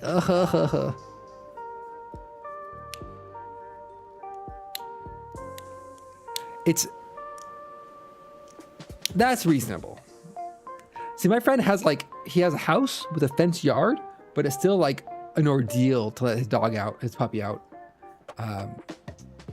Yeah, so they have an older terrier and this new King Charles Spaniel puppy.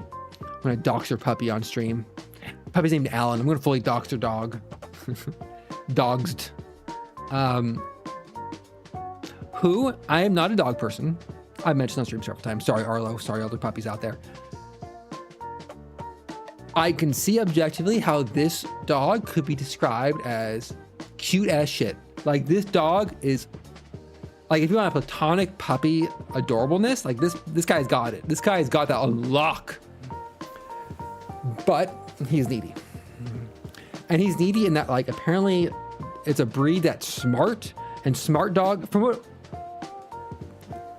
what I've heard, from every dog owner I've talked to who have had smart dogs have all essentially said, I wish I'd gotten a dumb dog.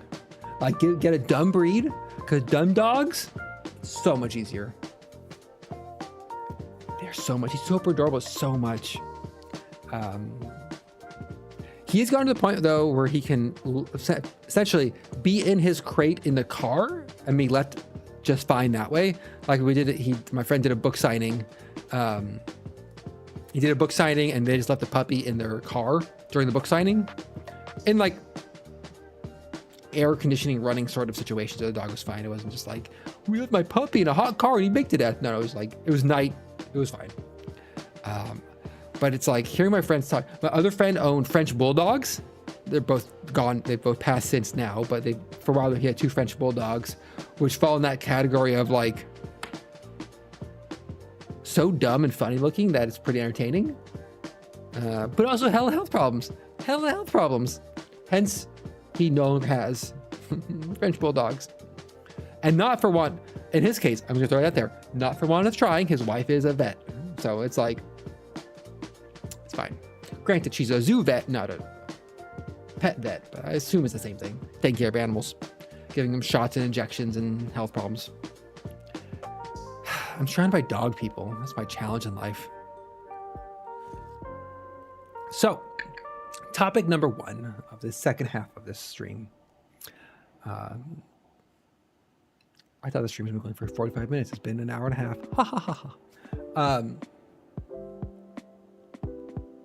About a year ago,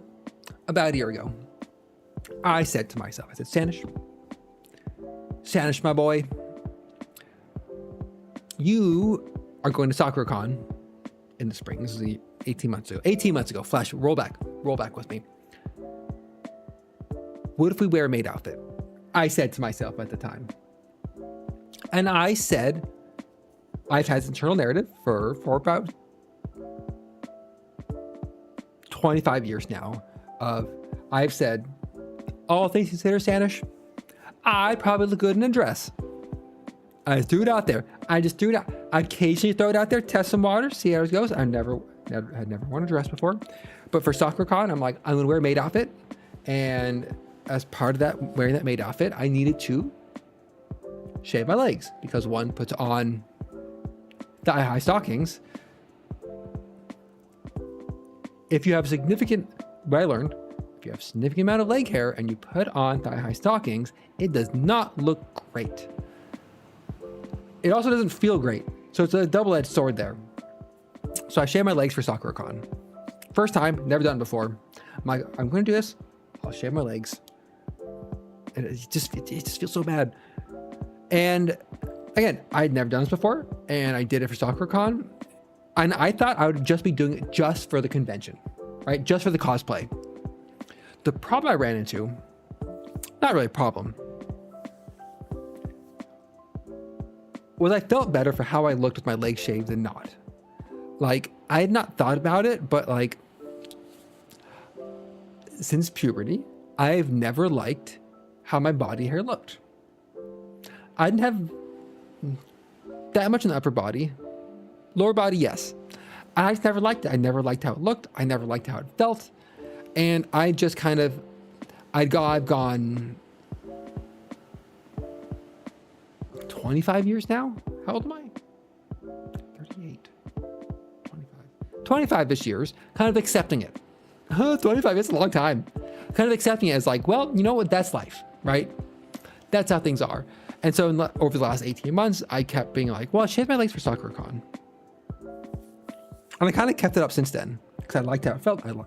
I felt better how it looked. Pain to do, but fine. But then I kind of like the natural extrapolation from once you start this process of like, well, what if I shave more things? In for a penny, in for a pound, right? And through that process, you learn things about yourself, such as, you know what?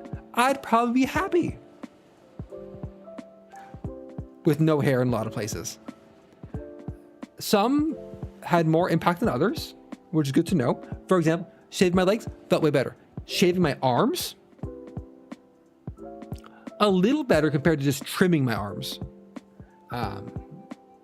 which is kind of interesting thing about. I've gone between beard and clean shaven for most of my life, kind of like a 6 to 12 month cycle on that one. However, on that, whether I had a full beard, whether I had like a full like stubble look, a full hipster beard, or clean shaven, there is like right below my beard line, down my neck, like Adam's apple area, that regardless of what I would do, I'd shave that area. And it's like, it's just a weird, and this is like different for every guy. Every guy is different. How your face and neck react to shaving differs so much person to person. For me, it's like shaving face is one set of tools. Shaving neck is like a separate, like I need a wholly separate set of tools and mechanisms to shave that than the rest of my face. So that was my mental process and thoughts for the last 10 months, 8 months. I had 2 friends since then, about a month ago, talking about how one finished some laser hair removal and convinced another one to try it out and do some. And from their experience and hearing them talk about it, I'm just like, wait a second. I'm an adult. Why don't I try laser hair removal? Because I looked into waxing and like, waxing was like a couple $100, and then it's like you have to go every 6 weeks, and it sounds painful. And we all seen that scene from 40-Year-Old Virgin of waxing the chest hair. Like, we've all seen that scene. And I'm like, I don't want that to be me. I don't want that to be me. I'm delicate. I'm very delicate.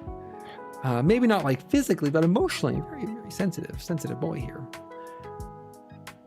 But laser hair removal, I thought, could give it a try. And so, sorry, I started talking as I picked up my beer. This Reuben's Autumn's Harvest Imperial Pumpkin Ale, recommended. So I started the process of researching where to get laser hair removal from, which is itself much like looking at vinyl records or photography equipment, or like I feel like there's some genres where you try to look up recommendations or referrals or reviews, and you get such strong conflicting answers that it's hard to actually pick a place. For example, the place my friend recommended, I looked into it. Reviews, absolute garbage. Terrible reviews. So I'm like, okay. What would get me to actually do this? And I'm like, well, I hate driving. Then I found a place a 10-minute walk away. I'm just like, you know what? Let's just pick there. So I picked there. The idea being, I want to laser off lower part of my neck that I absolutely gaming one up. Thanks for following. Laser off the lower part of my neck. And to start with, the whole chest stomach region. Just laser it off. Just get rid of it. Now, I went in knowing that it's not just a one-time event. This is a repeat event sort of thing. But you know what? I'm an adult. I had money. I actually had birthday money to spend on this. And I made an appointment. I'm just like, you know what? Let's do this. Appointment was available like a couple days later. Like, in my mind, this is a medical procedure because it involves doctors, or a doctor can be involved. And so I thought I'd be like, I want to do it. Here's my timeline was, I want to do this. I contact the doctor, the office, the place, 8 to 10 weeks out, right?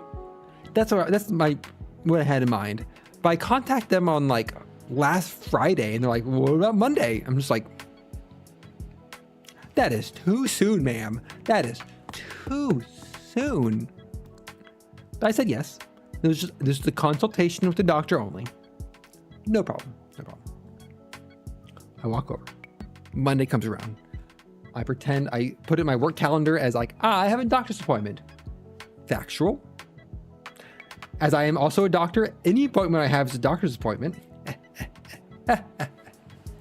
Call that a life hack.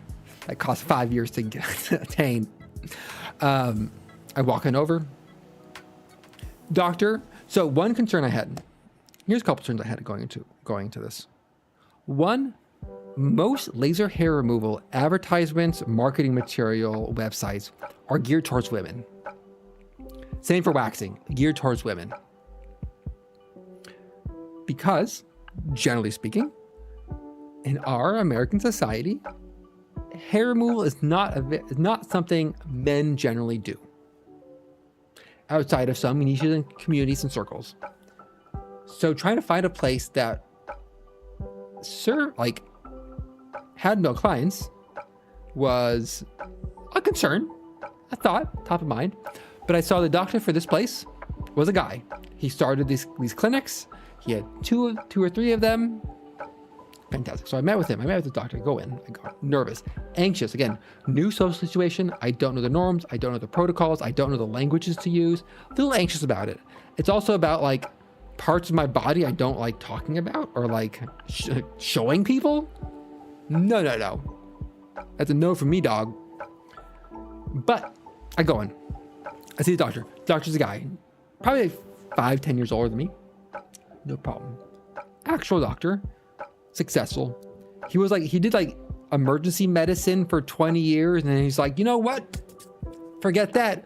We're doing cosmetics, which having now met with him, I understand deeply. the vibe of going from like, I have to save this person's life and recommend medicines and like fighting insurance companies and like all that versus going to cosmetic surgery where it's like, your job is to make people feel better about themselves. There's no insurance. People just pay out of pocket. And that's it. Those two facts alone, like, I get it. I get going into cosmetic medicine. Like, that makes a lot of sense. Oh no, hello. Go on. Nachi. Welcome. I'm talking about laser hair removal. So I met with a doctor. He's a guy, which I was nervous about. Like, should I do a guy doctor or like a lady doctor? A woman. I should have said lady doctor. A woman instead. But I went with him because I had two options. Because just the timing for the appointment worked out well. I met with him. I told him here's what I want removed, and he was just like, his reaction was just like, absolutely. He's like, that are the first things I lasered off. Don't regret it. 10 out of 10. Would recommend. I'm just like, oh, I feel suddenly like, I've heard doctors described as having good bedside manner and making you feel comfortable and accepted. And I've never experienced that. So this is the first time going into a doctor and having that reaction of like, how they talk to me made me feel better about things. And that was a strange experience to go through. But he was like, absolutely. Great. This is why I got lasered off. He's like, I will warn you, getting hair lasered is addicting. It takes 6 to 8 sessions, but I do more because I do it for free, which I'm like, fair man, I get it. He's also like, also that place on your neck you want to get lasered off is sure as shit the most painful place to get lasered off in existence. Also, the first time you get lasered is the most painful. Good luck. I'm like, what was the last part? What was the last part of it being the most painful part of the body? And he's like, aha, every 6 weeks. All right, let's get you scheduled. And I'm like, what? I'm like, in my mind, because I'm thinking, surely there are more sensitive areas to get lasered off than the Adam's apple neck area. Like, my mind right away, I'm like, absolutely. There's no way that getting your neck area lasered off is more painful than your butthole. Like, I'm sorry. I refuse to accept that fact. I refuse to accept it because, like, sure, that has to be more painful, right? But his reaction was just like, that is the most painful place to get lasered off. And I'm like, he's exaggerating. He's setting my expectations. First time. It's fine. His reaction also to like getting waxing was when I mentioned like, oh, I thought about waxing, but decided against it. He had like a very strong negative reaction to waxing. This is a man who hates waxing. His reaction was like, it was like that reaction of just like, he thought waxing was like fundamentally bad for you, which could be the fact that he runs laser hair removal. Like, I get it. Going through this process, the process of laser hair removal and the process of getting a VTuber model commissioned both have very strong parallels to getting tattoos, because both are like you're finding artists, you're commissioning artists, you're making decisions about how you want to look, and then you're having a painful procedure done to you by a professional. A lot of my family have tattoos. My aunt is a tattoo artist. I've heard the front of your shin is one of the most painful places to get tattoos, which makes sense. Like, thin layer of skin, bone, gonna hurt like hell. Also, I think something about like the very back of your neck is also super painful. So the doctor prepped me, most painful. I'm like, okay. I go and get scheduled again, thinking I will get scheduled 3 to 4 weeks out. And they're like, how about Wednesday? I'm just like, yes, I'm definitely emotionally ready for this. Sure. Yeah, it's gonna go great. Let's not worry about it. And so Wednesday, and the prep for laser hair removal is they're like, shave the areas you're gonna get lasered off really well. Because the way laser hair, it's funny because they're explaining how laser hair removal itself works to me. And it's a general expectation, but part of me is like, in the back of my mind is like, I have a geophysics PhD. I know how lasers work.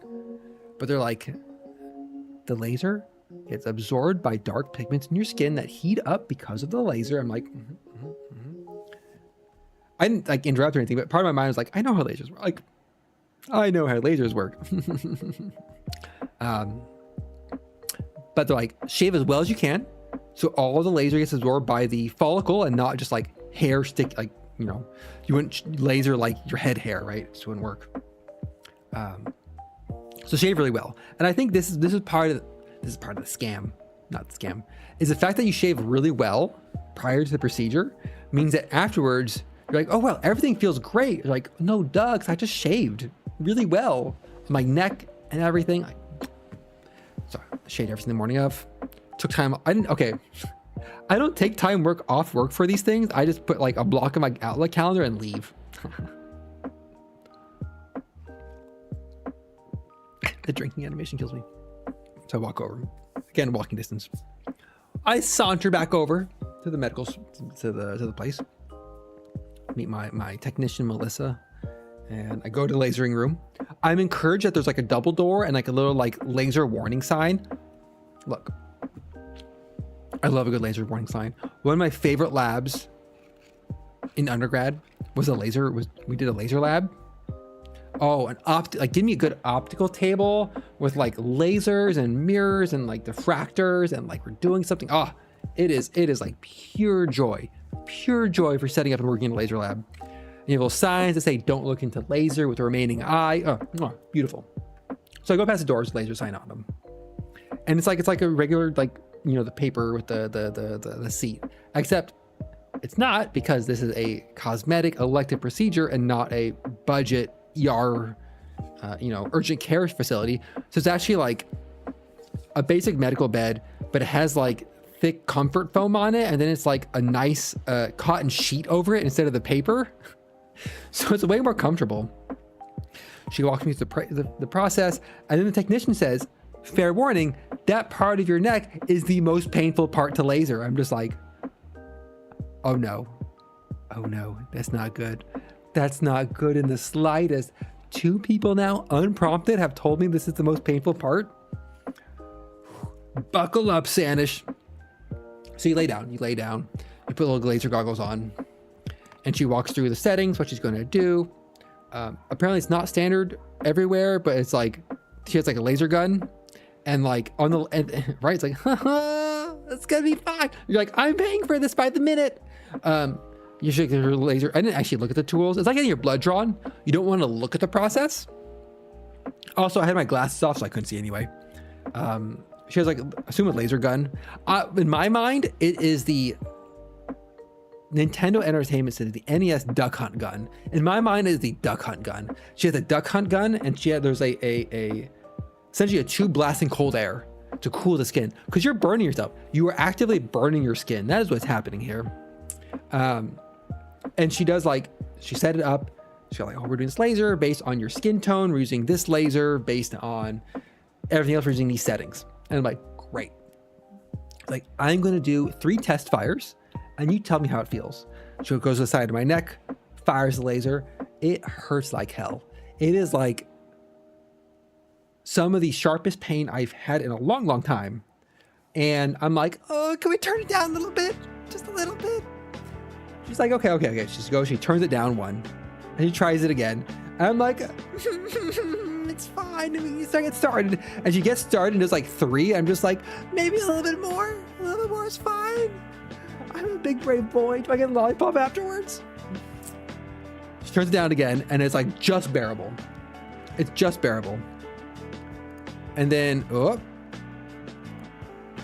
it is just bearable for me. I'm just like lasering through. Because some places charge, this is what I found out. Some laser removal places say like, this body part, this fixed cost, as many treatments as necessary. This place is like, we charge by the minute. However much time it takes per minute, here's what we charge. So my mind is like, I'm paying by the minute for this. So I'm like, lady, blast me, just go for it. And it's barely tolerable. And she starts with my lower neck area. It's not a big area, thank God. but it is so painful. It hurts so much. She's like, oh, I try to aim to have a 6 out of 10 on the pain. Where do you think you're sitting there? I'm like death gripping my thighs. I wish I had like a stress ball or something. I'm like death gripping my thighs, like moving my feet around. I'm like, I'm fine, just get it done. It hurts so much. The pain. So I was trying to think of like how to describe the pain. If you've ever tweezed hair, you know, you tweeze like a hair and it feels like it's like a shallow tweeze, like it's pretty easy. But then you tweeze something, it's like a deep hair and it hurts a lot tweezing it out. It felt like every pulse of the laser gun felt like she was grabbing 2 to 3 hairs with a tweezer and just yanking them out with like 50% more pain than tweezing. And it's like there was a smell associated with it too, which I've only one time in my life had a medical procedure done where there was a smell associated. When I was in college, freshman year of college, I joined the cycling club. I crashed my road bike at 35 miles per hour, let's say, on a downhill hairpin turn. It was terrible. I broke my front teeth. Front teeth sheared in half, like horizontally. And so I had to go to the dentist and get veneers put in. So my front teeth are fake. Big sham. But they had to like grind down my teeth to make like posts to attach the veneers. And the smell of the dust off your own teeth being ground down is a very unique, awful, terrible smell. So lasering off my beard area, it's on your face, right? I could smell it, and it's just like, it wasn't like unpleasant, but it's very distinct. It wasn't quite burning hair, but it was like in that family of smells.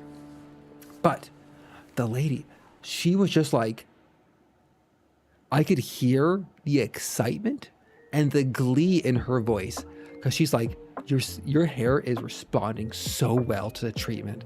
Like, it is like these hairs are shooting out. Like, this is like, she literally said, I wish I could film this because it's reacting so well. And I'm just like, I'm glad my hairs are reacting very well to the treatment. But when you like, I was making her day. She was so excited about this. And she sounded so happy and enthralled to be lasering off like this part of my neck. I mean, you want the person lasering off your hair to be happy. You want the technician, whatever the title is. I'm saying technician because who knows? I don't know what the actual title is. I don't know if it's doctor. I don't know if it's nurse. I don't know if it's cosmetologist or something else. She sounds so excited. She was so into it, which is great because that means she's like nicer for the rest of the procedure. But like, it hurts so much. It hurts so much. And then once she moved to like my upper body, it's like my chest area. Now, a little bit personal details. I don't have much of any chest hair, but she went through the whole chest area real quick, and it felt like moving off of like neck, the most painful area in existence, apparently, to my chest felt like a relaxing vacation. It's just cool air blowing on me as like a couple little like laser feelings of like, oh, a little bit burst of warmth and it's fine. Later on, like stomach area started hurting a little bit more, but like there's a reason they started with the most painful area. I'm thankful for it. And it makes sense that they said like your first time's the worst. Because in theory, the next time your neck gets lasered, a bunch of the hairs are dead and don't get lasered, right? Like that's the whole point. And afterwards, she's like, here is a popsicle stick covered in lotion. Lotion yourself up. You're done. And get dressed. I'm just like, lotioning myself up. I'm like, oh, it hurts so much. I'm a big boy. I'm so strong. And then apparently it was about half the price I thought it was because she just blasted through everything. I think they timed it based on like, as if I had like a full like 40-year-old virgin chest, deep hair everywhere, which I don't. Not anymore. Haha. Haha. But she seemed so excited about it. She wanted to show me in a mirror afterwards. I'm like, I can't see what you're pointing at, lady, but you seem so excited about it. You seem so excited. But it was an experience. It hurt like hell. And would I do it again? Yes, because I have to do it again probably 4 to 7 more times. Woo. But I can see the addiction of like the idea of like not having hair in these places. I'm just like, what if I get more lasered off? What if I just get more? I have one friend who said she got her leg hairs lasered off, and it was the best investment she ever made. And I'm sitting here thinking, I'm just like, what if you're looking? What if you get a little more hair lasered off? A little more hair lasered off. Like I want to keep like facial hair. I want to keep 100%. Like I like having a beard sometimes, but I like being clean shaven sometimes, but not that part of my goddamn neck. Shoot, get out of here. It was an experience. It was an experience. And so this is the first time you mentioned tattoo. I have never made any permanent body modifications before this week. And it's very odd to think about in some ways. I'm just like, the idea of trying to commit to a tattoo is like anathema to me. I can't, like, I have trouble committing to putting stickers on my car or like my plant stand on like my laptop. Like a tattoo, way beyond what I could imagine. Maybe one day, we'll see. But this is the first step of doing an actual like potentially permanent body modification. Which is funny because if you said, Sanders, would you like to get a bunch of these like cyberpunk techno body modifications? I'd be like, now we're talking, now we're cooking. Now we're cooking. Can I get some like sick prosthetic augments? Yes. But like, I'm like tattoo. I'm like, whoa. Suddenly too real and too close. So that was my laser hair removal experience. I will have another one in 5 weeks. Yay! Hooray! I'm so excited. I'm still in the phase though where they're like, do not apply hot water directly to the areas we lasered. It is still, think of it still as a burn wound. And I'm like, taking like warm showers. I'm like, oh, where's my hot shower? It's fall. But progress, I guess, I suppose. On that front, I'm just like, ugh. If I don't have to shave it ever again, great. I hate how it looked. I've hated it since puberty. Just get rid of these things. Just be gone. Not that anyone will see this besides myself, but as a person seeing this, I do not want to see it ever again. And this is where the come back to one friend politely asking me, as politely as they can, when I'm talking about things like this, or like, oh, I bought some skirts and a thigh-highs and a maid dress. They're like, have you ever questioned your gender identity? I'm just like, in this case, no.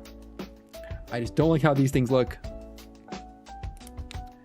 Right? I think for me, it was the realization of like, especially the neck area of like, full beard or clean shaven. I do not like hair in this location. So I'm like, it is a pain in the ass to shave. It's always eerie. It's a razor burn super easily. It's just awful. Thanks, genetics. Get rid of it. Absolutely get rid of it. And that brings us actually pretty well to more photos. Yay. Not of me, of course. More photos. Yay. Last topic. Potentially. Oh, sorry. We're already drinking for 2 hours. This is the problem when you plan for 2 drinks in a stream and you take a break. Honestly, what it is, taking a break halfway through. Sometimes I look, sidebar. I sometimes end stream because I really have to pee. But I know I don't want to stream too much longer, so I just end the stream. Haha. In this case, I am now 1.5 beers in. Feeling great, by the way. I've hit like the Balmer peak of streaming of just like enough beers to be chatty, enough. It's Friday. Let's talk about whatever. And I'll say this: if you're any friends in real life or any friends on the internet or just people following, I will always happily entertain any question on any subject about my favorite topic myself. I may not answer you. Right? Like I reserve the right to refuse to answer questions, I sometimes wonder, I'm like, am I a narcissist? And then I think deeply, and I'm like, no. My ex's parents were narcissists. I am not a narcissist. I'm just pendulum swinging for spending a lifetime of trying to be small and unseen and unobtrusive, and now we're this direction. Now we're on this side. We're like, let's talk about me. Ha ha ha. I'm so wonderful. Ha ha ha ha. But for pendulum swinging, 2 weeks ago, was it 2 weeks ago? I've been making my life so busy and so full of things that like, but I think it was like a week. I'm opening my Google Calendar is what I'm doing. It was 2 weeks ago. Wow. It feels a lot longer. In like kind of a good way. I want like 2 weeks ago to feel longer and not like it just happened, because that means I'm filling my life with things and excitement and adventure. Oh, not adventure. I'm not a big adventure boy. New experiences and things. So 2 weeks ago, tonal shift was shift into this. I was going to talk about this before laser hair removal, but I got distracted because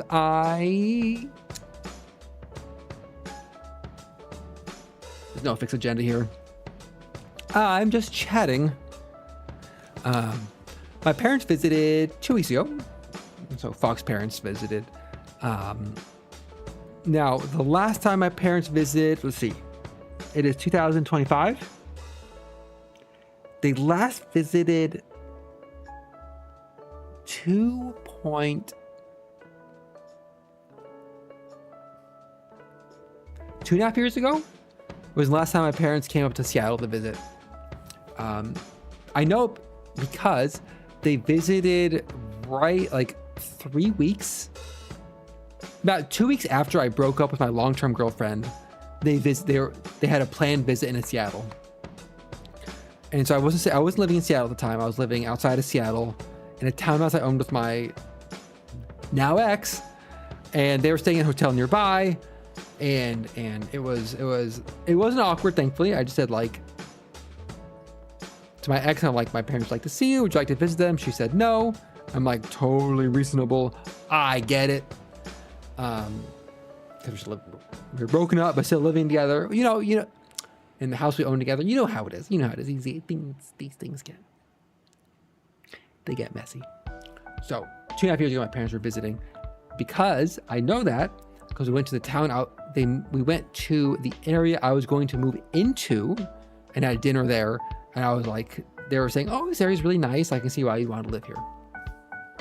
2.5 years ago. Fast forward to today. And they visited the new area I live in now. Ironically, they never actually saw the inside of the apartment I lived in for 2 years, which is kind of a funny thing, but it's what it is. They don't visit very often. They are visiting this year because they were doing a big road trip for the Ashland Shakespeare Festival in Oregon. They're driving up for that from California, and they just kind of like did a full loop. They visited me. They wanted to visit my cousin. I have 2 cousins who live in Seattle who I've never seen. Like, I saw them once, like I saw one of them the last time my parents visited, but I've not seen one of them since he moved up here to work at Boeing, and I've not seen her since that event. And they weren't in town this time because their uncle, not on my side of the family, passed away, so they're helping with that. I would say tragic, but I met the guy like 3 times, so I actually don't have much, like, honestly. I didn't know who he was.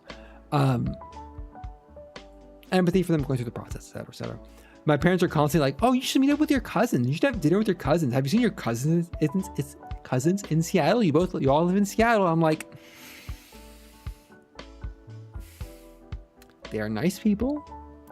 Just like my parents, they're nice people. But my cousins are normies. They are 100% normies. And like, they're not weeb hipster. They're not hipster. They're just normies. And I'm just like, they're nice. They're nice. One works at Boeing. He bought a house with his girlfriend, I assume. The other one lives in Capitol Hill, and she works for a publishing company, which ironically is close to what like my industry, but I'm like, they're not into anime. They're not chronically online. They're not into video games. I'm just like, what more do I have? That's who I am. That's all I have. I'm shallow. So my parents are always asking for, and they're like, oh, well, you're the older cousin. You should reach out to them. I'm just like, no. No, parents. They wouldn't know what a VTuber was. To be fair, I have told 0% of my family that I stream or I'm a VTuber, and I never will. Thank you very much. Though it's kind of ironic because, like, not ironic. Ironic. Like for my childhood, my mom was a radio talk show, a radio DJ host. My mom was on the radio for like 3, 4, 5 years of my childhood. Like she would leave the house at 4 a.m. for a 6 a.m. radio show, and then like get back at like 8 a.m. to take us to school, sort of thing. So she was like a morning radio host in our local radio station, which ironically, VTubing is very much like being a radio host. It's an odd like full circle moment there. What was radio show? I was about to name the radio station, and I'm like, that is too close to doxing myself. No, thank you. But it's interesting, like a full circle sort of thing. I think about that sometime when I think about like the Adventure Zone podcast, where they play D&D, and their dad was a shock jock radio DJ. And I'm like, my mom was on radio. A weird thing to think about. Also, saying things like my mom was on radio makes me feel like a decrepit skeleton of a person. My mom was on radio in the 1900s. So my parents are visiting. Let's roll back. Get back on track here. My parents are visiting. This beer is hitting me really hard right now. So we'll stay focused. A lot of popular VTubers do, when they hit a certain level of popularity, have their parents on stream. And the general reaction is people like their parents more. A lot of it's projection, a lot of it's thirsting. But I think the main one is there's a VTuber whose design and just like vibes I just love is Rin Penrose. It's great, but they had their mom on, who unfortunately is named Jen Penrose, and I'm like, when I have Jen Bridges, I'm like, God damn it, I had the same first. People like their mom way better, and I'm like, I get it. But a lot of the people VTubers have their parents on are like younger VTubers. Often it's VTubers who still live at home is a big one, or they're like 19, 20, 21, 22, and they're having like Narissa Ravencroft, for example, is one who's had her whole family on, and like she's like lives in Wisconsin, Midwest or something. It's like a big Midwest family. But like, I don't live with my parents.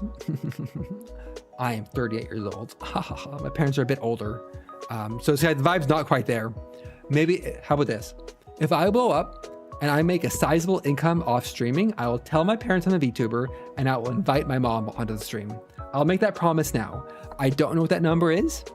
If I make $10,000 a year off streaming, off subscriptions, off super chats, which I don't have enabled or set up yet, I will, if I make $10,000 in a year, I will tell my mom and invite her onto the stream. This is a promise I make to you today, chat. Clip this and rub this in my face in, let's say, 4 years. You'll get Sanish Mom on stream. So, my parents are visiting. I am a self-described introvert because I am an introvert. My friends sometimes doubt me when I'm like, I chat up like a taxi cab driver in Las Vegas, for example. Like, you say you're an introvert, but you were chatting up this taxi cab driver. And it's like, I'm an introvert in that like socializing takes energy out of me. It doesn't necessarily mean I'm not good at socializing. I think it's a very important distinction to make. I am shy at times. I am socially anxious at times, but like, if need be, I think I can be a rather charming individual.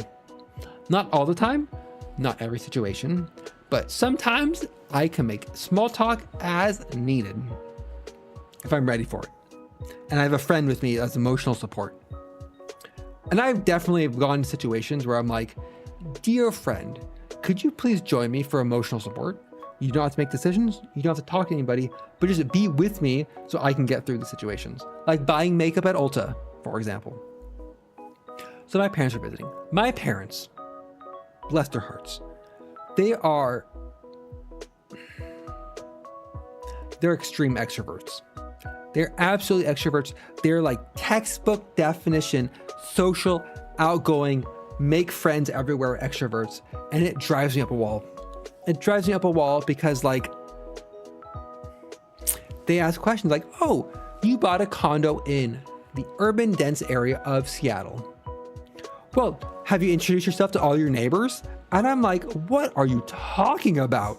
What are you talking about? Of course I've not introduced myself to my neighbors. Like, I am sorry. I am so sorry. But excuse me? This is not some small mountain town in California. You do not like buy a condo and go door to door introducing yourselves to your neighbors. Why do you think I live in a city? Why do you think I live in Seattle? I live in a dense urban area, so I don't need to meet my neighbors. I don't want to know my neighbors. I don't want to know the people on my street. I want to know, the people I want to know are the friends I have chosen, the found family that I have, my close friends. Absolutely. Someone joins our community Discord server, I will greet them. I'll try to be their friend. I'll invite them to social groups, 100%. My neighbors? So help me God, if I exchange 12 words with my neighbors over the next 10 years, I will be happy. Like, absolutely. I don't want to know my neighbors. So my parents are very extroverted. And I straight up told them during this trip, half as a joke, half serious. If you start talking to my neighbors and try to introduce yourselves to my neighbors, I will never talk to you again. Like, I just like, look, I'll put up with a lot. Not even that lot.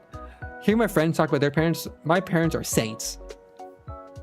I'm like, if you try to talk up my neighbors, go door to door, try to talk to them in the elevator, I'll cut you off my life. Like, that's not what I don't want to do that. I won't do that. No. I live in an urban area to not know my neighbors. Thank you very much. Because one time, I bought a townhouse in Snoqualmie, Washington, in the mountains, I-90. Moved in, had a neighbor. He had a truck. We said, my ex went to his door and said, could you move your truck? We have a moving truck and we're trying to move in. He said, sure. He moved the truck, no problem. Next day we moved in, we're unpacking. I looked out the window. I see his truck. On his truck has a bunch of alt-right bumper stickers on his truck. And I'm like, God fucking damn it. Why is it have to be our neighbor? So never know your neighbors, because if I can live in ignorance with my neighbors and like assume they are decent, normal people, I don't want to be proven otherwise. Because if I get proven otherwise and I know I live next to someone who's shitty, I don't want to know that. I would like to rather assume they're quiet, unassuming, nice people and call it good. So my parents are extroverts. And a problem I've lived in Seattle for 15 years now. My parents have visited a handful of times. Sanish, have run out of things to do when they visit. Like when someone visits for the first time, you're like, I got this. Easy money. We hit some sites. We'll do some canonical, iconic things. Maybe go up to Space Needle and back if we're feeling spendy. Go to a Chihuly museum. Why not? Right? Like, let's get these things done. At this point, though, I'm like, what do I do? What do I take my parents to do when they're visiting for the weekend? Like, I got a list of restaurants and cocktail bars. Great. Otherwise, I'm just like, let's do things, I guess. So it was a stretch. I had a moment of panic where I'm just like pinging all my friends. I'm like, What should I do? Where should I go? Somebody help me. I don't want to be like awkwardly standing around like, what should we do next? Which is fine. And part of the problem is their hotel was 10 minutes away by car. Because they couldn't get a hotel near me. If they had hotels in walking distance, it's a little different. And it was just a weekend. They're here for one weekend. It wasn't like I could still use work as an excuse. So I didn't have to hang out like more than 48 hours or 70 hours. Then I thought, brilliant. Sanish, you got this. You nailed it. Seattle built a new waterfront. We'll spend a day. We'll go to the waterfront. Easy. I've never been. Right? New experience for me. Like I've been to the waterfront before. But they've since leveled the viaduct. Built it out. Great. Wonderful. Fantastic. So one of the days,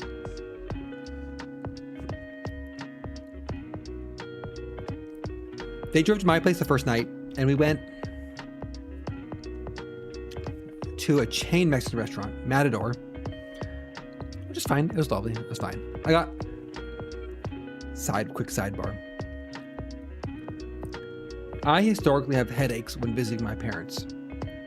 It took me until I was 35 years old to realize why. I assumed I was like driving down with either my wife at the time, my girlfriend at the time, whatever. Driving down from Washington, 12-hour drive to visit my parents. And then like the next day I'd have a bad headache. I'm like, oh goddamn, why do I always have like headaches? Like it must be from the drive. Hello, Genic streaming? Maybe from the drive. And then it hit, then like 4 years ago, 38, 3 years ago, I realized why I always have a headache visiting my parents. It's because the first night I visit my parents, I get absolutely blasted.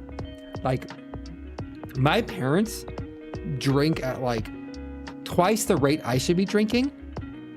So I'm visiting and I'm like, first night there, they're like, oh, have some wine. So I have a glass of white wine, and like have a glass of red wine. And they top up the glass of red wine where I'm not looking. I have more red wine. And like, oh, here's a gin cocktail. And I have a gin cocktail. Like, oh, we got this cool Empress gin in Victoria and it's purple. Have some of that. I have some of that. Like, oh, do you want some bourbon? I have some bourbon. And so like the first night I'm absolutely trashed. Like there's like, you get buzzed with your friends drunk. There's like, you're staying in Airbnb or like you're staying in Leavenworth with your friends drunk. And then there's like visiting my parents blasted. It is like a next level.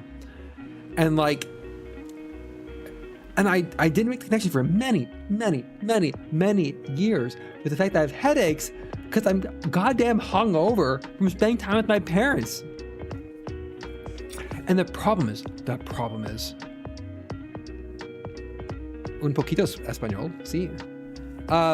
The problem is the way they are very good hosts. My parents are like expert hosts for having friends because they have friends over all the time and they have guests over all the time and they're extroverted. So if you're a guest there, they are just like, they are on it with like snacks and have some dips and have some chips and it's like nice and you feel relaxed and you feel welcome. And all of a sudden you are just shit-faced. You're absolutely shit-faced. And then it's like, you wake up the next day and you're like, I'm dead. I'm dying. And then the worst part is you feel like utter garbage. I had a girlfriend. I had an ex. Oh, my parents are like, I might complain about them, but they like these aren't like real complaints. These are just like, my life is so nice type complaints. They're such good hosts. It is unfathomable. Like in a positive way. I had one ex who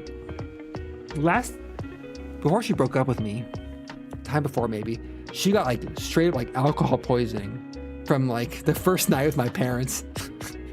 She was like up all night throwing up we stay like in a studio built above their garage or a separate building. And the only reason I stay with my parents is that they're in a separate building. And it's if I was not in a separate building from them, I would stay in a hotel. I'm never going to stay in the same room or suite or like building as my parents. I can avoid it. But like, oh, they're so good at it. But I realized like 3-4 years ago that I need to go 2 to 1. For every 2 drinks to my parents, I need to go 1. Otherwise, I'm going to be dead. Oh, Genix, I also talk really fast and don't enunciate very well, and my accent has me dropping consonants left and right and sideways. So lo siento.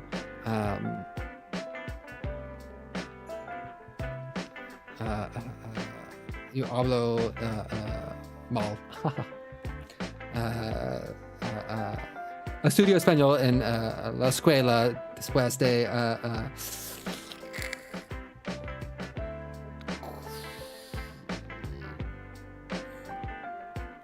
este 23 years ago.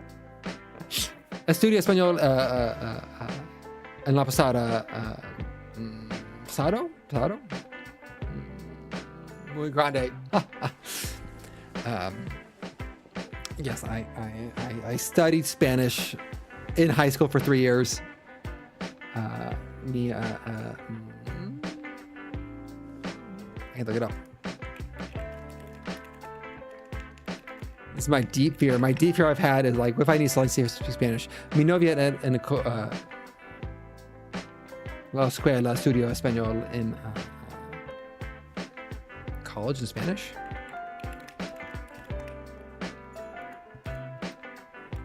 Thanks, Google. Colega en mi novia estudia español y yo estudia en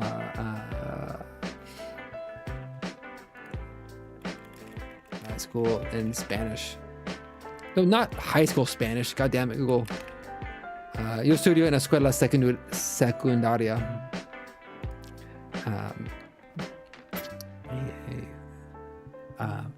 This is my 3 years of Spanish combined with being California, combined with being 1/8 Hispanic. I guess I'm 1/8 Hispanic. Haha. Pero honestly, like, I'm studying and trying to learn Japanese very, very, very slowly to go visit Japan. But in all honesty, if I actually wanted to be bilingual, like, I should be studying Spanish. Like, let's be honest. That's way more useful and way easier. It's way easier than studying Japanese, but here we are. So my parents visited last 2 weeks ago, and we went to the waterfront. Time for some photos. So one habit is I'm going to Japan in the fall, which is now, so in November. I have a new camera. I have some lenses. I have my everyday carry kit. And so when I'm going out to places, I'm trying to bring this with me to practice, hence having photos to practice with. So you get some photos. So first photos is, I'm like, the first night my dad drove to his hotel in Fremont to where I live. And he was like, the roads, it's a two-way road, but there's cars parked on both sides, but the road can only fit one car. And I'm like, welcome to Seattle, buddy. Everyone who's from the Pacific Northwest, who lives in a city, knows the streets I'm talking about, right? You have cars parked on both sides. The road is 1.25 cars wide, and it's a two-way road.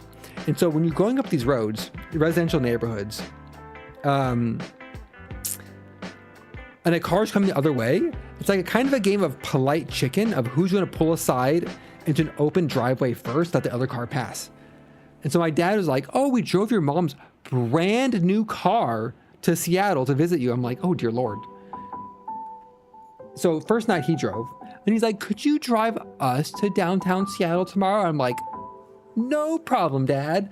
I can drive you in my Honda Civic to downtown Seattle. Buckle up. So I drove to the Seattle. Apparently there's a pretty decent parking garage. It's relatively cheap by the Seattle Sculpture Garden. FYI. It is about a 10-minute walk from the waterfront, but you know what?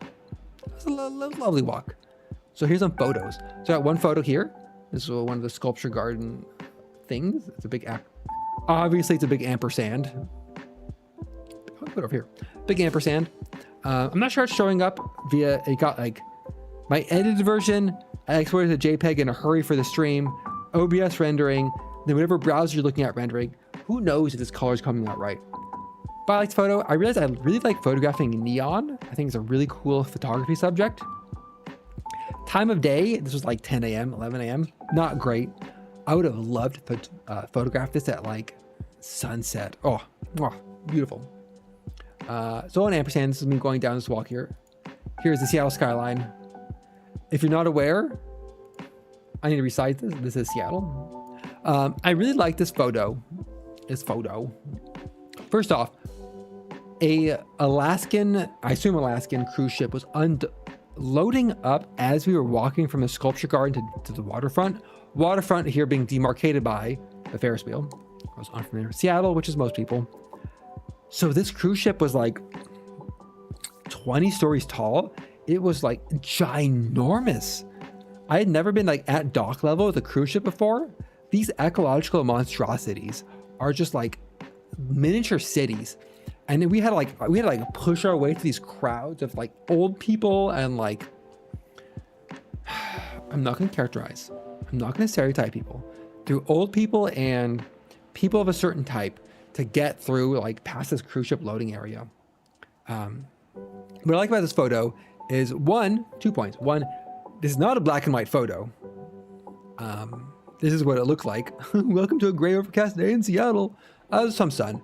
But I like the curves. We have the curve of I can't say this. We have the curve of the Ferris wheel. We have the curve of the two stadiums. So this is T-Mobile Park and Salesforce Pro Arena. What was it called? Boeing Field? Lumen Field. Ha! One quick Google search got me that one. T-Mobile Park and Lumen Field. And then just under the clouds, you have Mount Rainier sticking up. So I kind of like the arch feeling of this particular photo. Now, did this get the most upvotes and likes on the internet? No. Did I like it? Yes.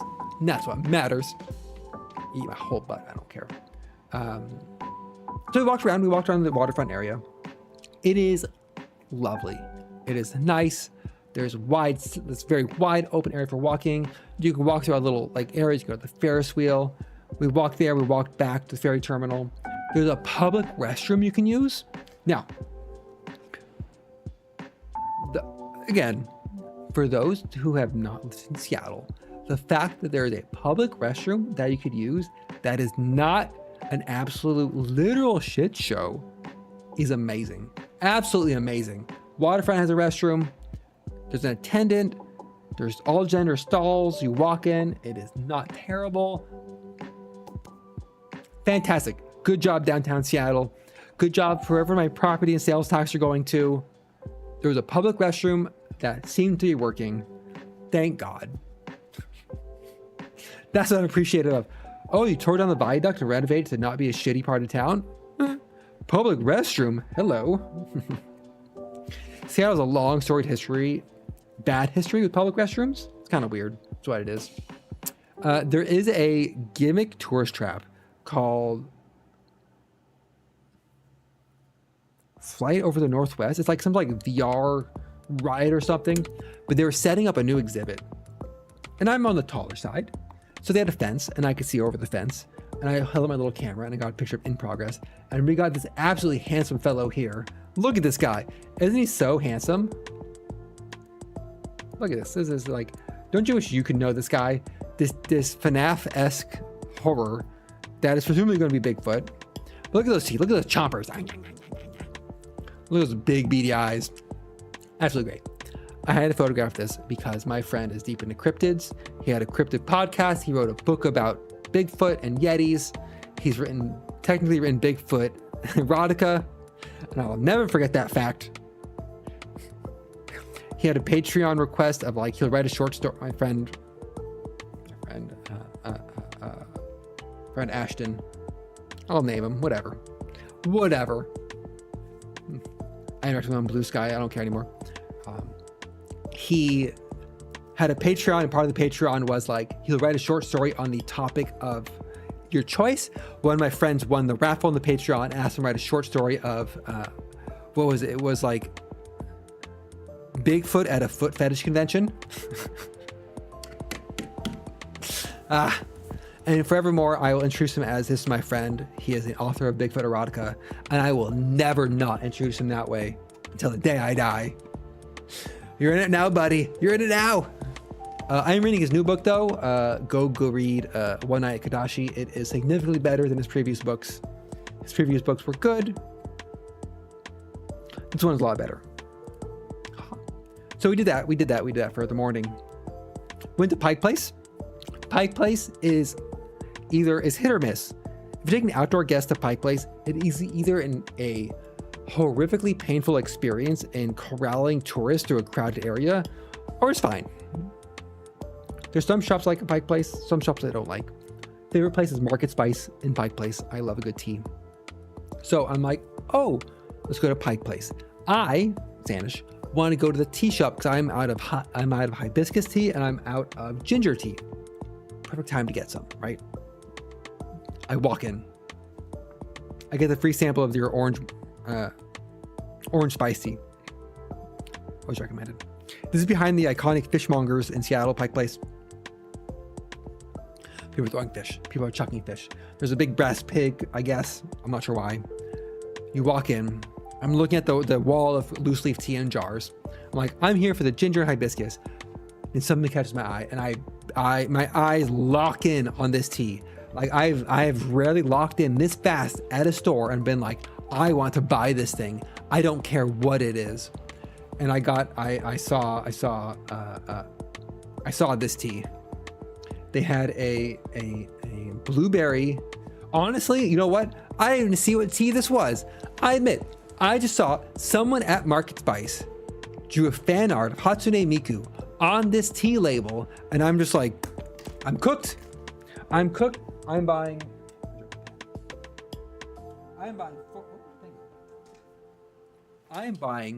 4 ounces of this tea come hell or high water. I didn't ask what tea it was. I didn't ask how much it cost. I didn't care. Have I brewed this tea yet? No. Am I going to brew it soon? Yes. I'm going to put it on a vinyl record on Sunday, and I'm going to brew my Hatsune Miku. Apparently, it's called Blueberry Delight. I'm glad I asked for a photo, because otherwise, I wouldn't know what I got. All I knew was I saw Hatsune Miku, fan drawing, on a tea, had to buy it. I'm a simple fox boy. I see Hatsune Miku at what I consider to be a relatively normie location. Boom, buy it. I do plan to go to a local record store on Sunday morning after stream. So I will, if I see a Vocaloid vinyl, I will buy it. I promise you that, Trip. I will buy it. And if I see honestly, if I saw a Deco 27 vinyl, absolutely. Right? Like, am I going to find it? No. Is this an easy promise to make as a result? Yes. Ha ha ha. So I bought this tea. I couldn't express my joy at finding this tea. It was a delightful discovery. Then we went to lunch at Pike Place. We went to an Irish pub. It was fine. I got an espresso martini at lunch at this Irish pub because it was on their special cocktail menu. And my friends and I have ended up talking about traditions, having a tradition of getting espresso martinis everywhere, which we thought as a one-time thing, and turned into let's do this again. That was kind of nice to now it's a bit that we're committed to. And then someone pointed out this is just the elder millennial version of vodka Red Bull. And I'm like, Yeah, it is. Which I never experienced vodka Red Bull as a thing, so I'm on board with this. Irish pub went to. Espresso martini I got wasn't very good. So far, best martini I have had, espresso martini, is King's Hardware in Ballard, Seattle. Highly recommend their espresso martini, the best one I've had in the area to date. The quest will continue. So from there, great. I had to get my afternoon coffee. Oh, I saw we walked to Belltown to get to parking. We saw this thingy, which is not a great photo, but I took it anyway, so deal with it. It was kind of like a kaleidoscope, these colored glasses were spinning on a little what's the name? Kinetic sculpture. I love kinetic sculptures. Give me a sculpture that moves. Oh, I am sold. This wasn't Chihuly. Surprising. I don't think this was Chihuly. This was a local artist. No, Chili's local artist, some other local artist doing glass work. Cause I'm like, I saw this, like it was at on the street sign. I'm like, oh, that's super cool. I want to take a photo. So I'm usually very nervous about taking time to take photos with people because it's like, hey everyone, wait for me as I do this thing. Kind of this weird, like, feel bad for taking up space sort of ethos.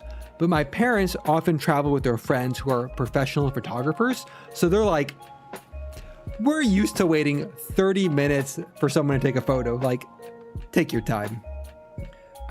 Which is a fun fact is one of my parents' close friends has a Pulitzer Prize in photography, which I think about sometimes. Having met them, it's like, kind of neat. So I took time to take this photo, but then I'm like, oh, that's super neat. That's super neat street art. I walk 12 feet down the road and I see like, they have a whole gallery right there. I'm like, I see. So we saw this, we continue onward and we went to, I'm like, okay, went to the waterfront. We got lunch. I'm like, dear Lord, what do I do for the rest of the day? My God, I'm not ready for this sort of hosting responsibility. I'm like, I got it. Discovery Park. Going from Belltown to Discovery Park, easy. Walk to Discovery Park. I underestimated how big Discovery Park was. I assumed it would be a easy breezy walk to the lighthouse and point, easy breezy walk back. It was like 4 miles. I wasn't ready for it. It was like there was an uphill part, there was a downhill part. It kept going. I parked in the north parking lot. I got one good photo out of it. I got this photo. It's decent. It's a decent photo. Honestly, not my favoriteest photo, but let's put it here. But it's decent. Even looking out at the Puget Sound, we got the clouds. It's a fine photo. It's like 2 p.m. in the afternoon. Not the best time for photos, but I took it. Oh, wonderful. Just wonderful. But then I'm like, shit, now what? We got back to my car and it was like 4 p.m. I'm just like, oh, I don't know what to do with my parents. Why couldn't my cousins have been in town as a buffer? Went to a market. We bought wine. We bought snacks. Oh, sorry. I let them choose the wine. I was there with the professionals. Then we just hung out in my apartment for a couple hours, drinking wine, having snacks. We got dinner. We went to a place, restaurants that are like counter service where you order like on a touchpad and then you get a little table number and they bring the food out. Very casual, very low key, mostly DoorDash sort of orders. My parents ordered a full bottle of wine at a place like this. Like, I've never seen somebody on a touchscreen ordering pad order a bottle of wine. Who does that? Well, my parents do that. We watch this poor 22-year-old who has never opened a bottle of wine in their life. We watched them struggle to open this bottle of wine to bring to my parents. I'm just like, why'd you do this? Why'd you order a bottle of wine? I'm just trying to eat some nice tofu. Made it through the first day. That was the first day. It was a long weekend. Next day comes around. Keep in mind, I drove this first day. My dad didn't want to drive in Seattle. Second day comes around. My dad's like, you know what? Maybe I'll drive today. It took one day of my driving for my dad to be like, I'm good as a passenger. I'll be the driver now. So they drove to my neighborhood. We hung out. We went to a museum. I took him to another park. Ran out of time. Went to a used bookstore. Stalled a bit. Got lunch at a lesbian sports bar. Which I'm not saying that like a derogatory way. Like, that's just literally what this is. If anyone wants to come at me, you have no standing. That's where I took them. It's because it has some of the best food in the area and it was very easy to get into. And there was no game going on, so it was fine. It was easy. Then that place has a caprese martini, caprese cocktail. It's like a gin-based cocktail that tastes like a caprese salad. That like last time I went there with my friends, it was like 8 out of 10 people loved it, and 2 out of 10 thought this was the shittiest drink ever concocted by mankind. I could not get my parents to order it though. They got like a Bloody Mary instead. I'm just like, no, get the silly caprese, the caprese martini. Trip knows, you know. But it was fine. It was lovely. We had a nice visit for that second day, more low key. I paced myself 2 to 1 through the day. Smart move, Standish. Kept me alive. But I made it through. What my once every 3-year parent visit, I made it through. Then they asked the awkward question of, do you want to come down at Christmas? We were very sad last time because your niece and brother can't make it. We really like you to come visit for Christmas. I'm just like, last year I skipped for the first time. And apparently it was a lot. And I used to go for like 3 weeks, and then I went for 2 weeks, and then this time I might go for like a little less, like I might go for 6 days this time. And again, not because visiting my parent is bad. Like, my parents are great people. Like, I'm emphasizing this because like I've talked to a lot of my friends who actually have like legitimately shitty parents. Like, their parents are shitty. Like, there's no qualms about no other like. My ex was no contact with her parents for 5 years. Like, I'm used to like really bad parents, and so my parents are veritable saints. But part of it is I'm coming back from Japan. Yeah, I did 2 weeks last year, like 2 years ago, and that was too much. I'm coming back from Japan in December, and then turning around and flying to California for a week, for like a long time. I'm just like, I'm going to want to be home. I'm going to want all my things, my video games, be able to stream. I want to be able to stream. So I might try to like cut it down for like 5 days and see how that goes. But I need to book those tickets ASAP because I don't want to fight holiday traffic. How's my parent visit? Is there any more photos? Who knows it? Not the order I expected, but the order we got. Again, I did tell my parents that I stream. Oh, this is the first time they visited my condo. So, the first time they've seen my anime figurine collection, which by the way is prominently in 2 display cases in my living room. Being a 750 square foot condo, it is the living room. That's my place. It is a living room. They did not comment on the anime figurines.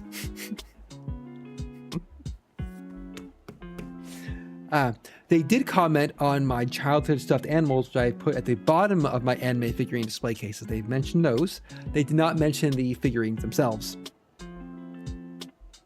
To be fair, there is a, for those who collect anime figurines, you know there's a couple lines that once you cross those lines, there's no turning back. There is the going from acrylic standees and perhaps Nendoroids to going to prize figures and scales. That's one line. That's one line of figurine collecting, I feel. Then there is the just ignore them. Then there is the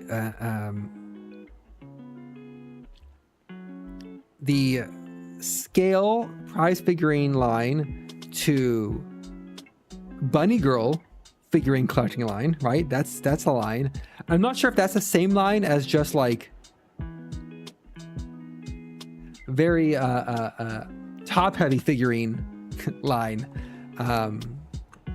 There's these stages. There's also like there's like an orthogonal one of just like you have one figurine of a character and then you have 8 figurines of a character, and there's like no middle ground between those. There's like oh, you only have one? Well, you need a second one because I need a friend. Like there's like these at least for me, these self-imposed mental barriers. Like, I cannot cross this line. Like, I've seen some Bunny Girl type figures and I'm like, oh, that looks super great. Or like some like there's some like the Zenless Zone Zero Nicole figurine, which I thought looked fantastic. But I'm like, Sandish, you're a 38-year-old man. Like, if you buy this figure, you are like, you cannot walk back from this. This is a line that once you cross this, you are set. And it'll come up at one day it will come up, and you'll have to address this with somebody who's not into anime figurines, and it'll be awkward, and you'll have to accept it. 10 Nendos. Yeah, no, see, that's the one line. That's that first line where it's fine. It's fine. And then once you have a bunny girl with giant bazonkas up there, you're just like, well, I'm in it. I'm committed. Time to double down. Might as well have 10. Is that a scale rabbit hole Miku figure? You bet I'm buying it. That will probably be the one that kills me. If a scale rabbit hole Miku comes out, I'll just be like, that's it for me. Thankfully, one has not yet. I'm still waiting for my Goddess Miku figure. That is still in order for early 2026. Please make it. Please make it. That's what set me down this path. Oh, yeah, no. Quarter scale bunny girls, like... And this kind of circles back to, like, having your parents on stream. The VTubers I've seen who have had parents on stream, like, they've already crossed that line with them. And they're already, like, their parents watch their streams, and they know the content they make and, like, the whole vibes. They've seen... Most of them have been women streaming with let's be honest, female VTuber models that generally have a certain aesthetic, and so they've seen those aesthetics. Yeah, the Loco bunny girl, the Dragon Maid bunny girl fit set. Yes, that's a set. That's a set that, like, there are times you think, man, hard to justify this as a guy without coming across a lot of stereotypes in a conceived way. I need like a big Arrow Ace flag pin to put next to the figures. I just like the aesthetics, everybody. I just like the aesthetics. It's fine. It's fine. Fortunately, I've filtered my life to only have accepting, understanding friends, so it's not actually an issue. I'm not like trying to convince my parents or anybody about any of this. It's just funny. It's a funny scenario I hold in my head. Like, one day this might be a problem. I just think they're neat. I just think they're neat. Oh, I like that little sign, a little warning sign. So part of the problem with my vinyl setup is there's two prime places to put it. And one is where I currently have a bookcase that has my fantasy novels. The other is where I have my anime figurine cases. Where I have my anime figurine cases is arguably the best place to put it. The problem is, if I did that, I'd move my anime figurine cases to my bedroom. And I think once the anime figurine cases are in your bedroom, that is steeply for me another line of just like, not even a line, but like one step that will cause one more eyebrow to be raised in the future. I'm just like, oh no, I can't do this. To be fair to myself, I'm in a lofted apartment, so I'd actually, my bed area is fully exposed to the rest of my apartment. It's not like a separate room. But still, the anime display case in my bedroom, I'm just like, oh, it makes sense to put it there, but I'm like, oh, something about it. I'm not ready for that. Also, these cases are heavy as shit, and I can't get them upstairs myself. There's the Tolf ones, or the Tolf replacements from IKEA that are like all glass and just hella heavy. Exactly, it's that idea. Also, apparently, where I had them in my last apartment and the way I had them displayed, so I'm taller. So for how I sat on my couch and looked at them, it was fine. I had a friend over, I had a woman over, a couple female friends over who are on the shorter side, think a full foot shorter than me. And apparently from their perspective, on my couch, it was like direct upskirting every single one of my figurines. I'm just like, oh no. I didn't set these figurines up to be upskirted. From my perspective, it was fine. I'm not a creeper or a weirdo. I didn't want to upskirt them. It's just I'm taller and it looked fine, everybody. I moved them after that. I 100% moved them up. Like, I'm not upskirting my Kill a Kill figurines or my Kaguya-sama figurines. It's fine. From my height, it's fine. Ugh. If anyone here is ever a situation, you're a guest in my house, and from where you're sitting, you're upskirting a figurine, please tell me so I can readjust things. It's like, from my perspective, I always am so cognizant of what the inside of my nose looks like. When you're taller and you're around people who may be shorter than you, you have to be very, very, very aware what the inside of your nose looks like, because it is on full display to the world. Likewise, I don't have to care what the top of my head looks like. Top of my head, no one's going to see that. Oh, well, if they have no skirts, then you're committed. Then you're committed at that part. But like, no one's going to upskirt my Berserk figure. Hopefully. No one's going to upskirt my Nezuka figure. It's that line. It's a line you got to walk. I think it was, I have a Kaguya-sama Chika figure, my Ryoko from Kill la Kill, and it was, I think, a Megumin figure that apparently were all upskirtable from my couch if you were under 5'5" height. And I'm like, no, I'm not a weirdo or a creep. My deep fear. As a guy who's an anime fan and a manga fan, it's a worry that lives like for free, rent free inside of my head. What you can do is use it to filter your friends. I realize that's how I live my life. Accept me for who I am. I've spent so many years hiding my interests to be normal and fit in. I'm like, I'm done with that. Until, that's my family, in which case I will still hide them because I really don't have a problem with avoidance. I'm just going to avoid that. It's fine. Don't worry about it. Haha. They know I like anime though. I made them watch Spirited Away. I bought Ghibli. Well, you should call it technically Ghibli, but I'm gonna call it Ghibli the day I die. I bought Studio Ghibli films for my niece. I bought her a year of Crunchyroll 1 year for a subscription. I'm not sure if she used it. If you can't corrupt the youth, what can you do? So my parents visit. My parents are fine. My family is very normie, but they're nice. What can you do? There are much worse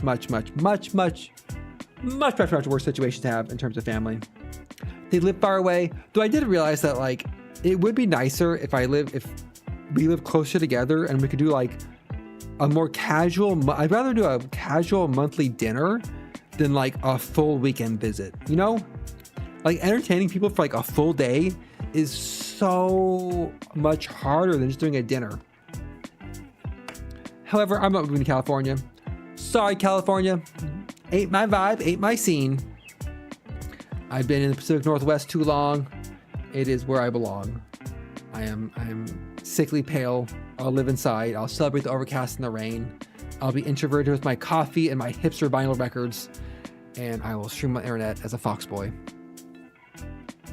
It was my destiny. It was my calling.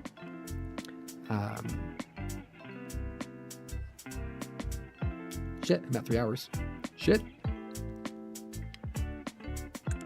The problem of starting the stream at 4 p.m. with drinks is that I'm starting at 4 p.m. with drinks before dinner. So now I am 2 drinks in. No dinner. It is only... Dear God, it's only... 7 o'clock? No wonder it's dark out. Haha! I should probably start wrapping things up for my own sake. I have a social event tomorrow. Streaming on Sunday morning for Ender Magnolia. I could have streamed Battlefield 6. I came out today, but I didn't get keys for it in time. No way in hell I'm paying for it. Ha, ha, ha, ha. I'm getting a free copy. Hopefully the hiccup didn't come through. I'm soused. If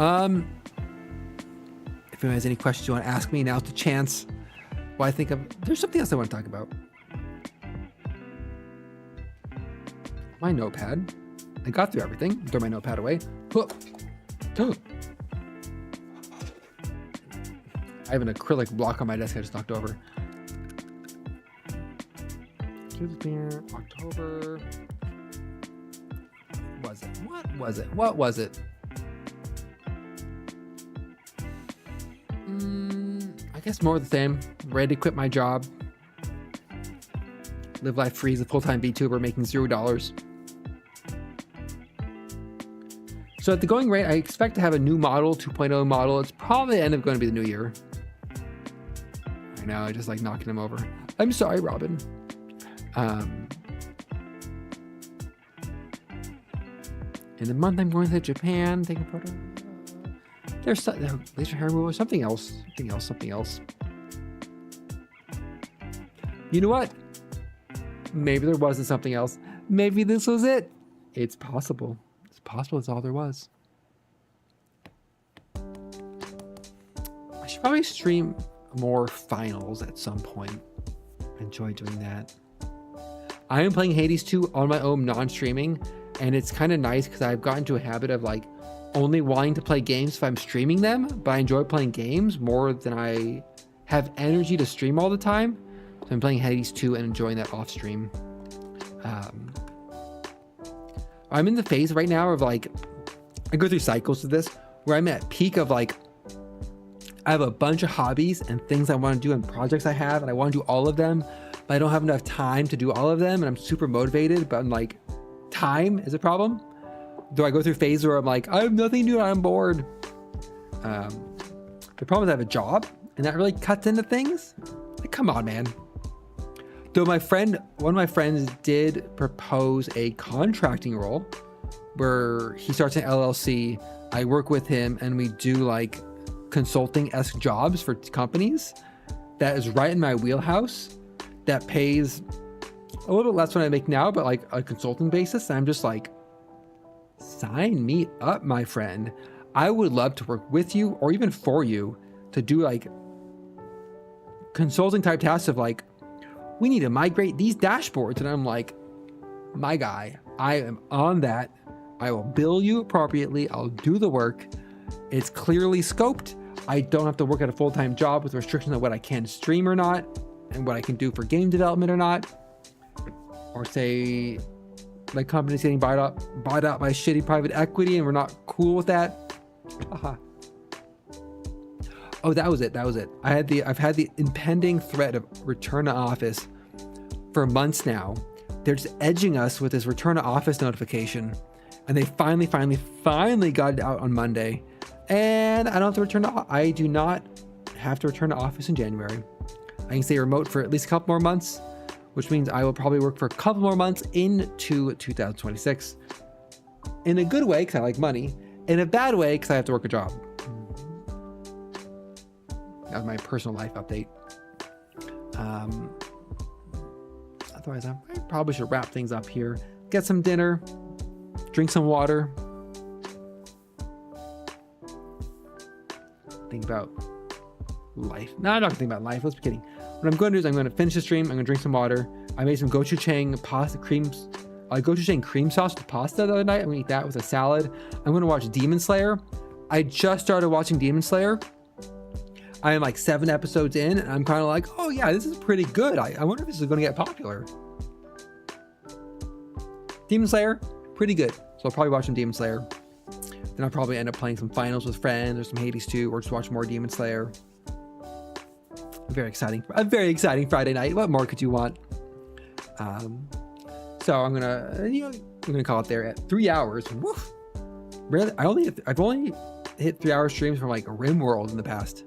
I had a lot to talk about. I had 2 beers. What can we say?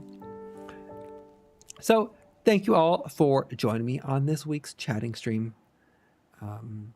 Oh man, I bought like a tulle like petticoat for my maid outfit for Halloween. It looks so much better. I'm gonna paint my nails, shave everything. Got the thigh highs, got the shoes. I need to make sure the shoes don't cause my feet to bleed. Little wrist cuffs. I'm gonna do the makeup for it. I'm ready for Halloween. I'm locked in. I'm locked in for Halloween. Though I do need to practice the makeup a little bit more still, because that's hard. But thank you for joining. Thank you everyone for chatting. I always appreciate it. Those stopping by, subscribing, saying hi, departing, brief moment of Spanish. I have oh shit! I actually finished the 3-hour background music stream. Woohoo! Hope everyone enjoyed it. I enjoyed myself. That's actually my litmus test for streams. Did I enjoy it? If yes, continue. Hopefully other people enjoyed it as well. Bringing joy to the world one stream at a time to make up and solve my burnt out little blackened heart. Next stream is going to be Thursday morning. I'm going to do Ender Magnolia. Next Friday. Let me double check before I make promises, you know? Sometimes it's good to check these things. Next Friday, I will be returning to a chatting and drawing stream. Going back to drawing practice.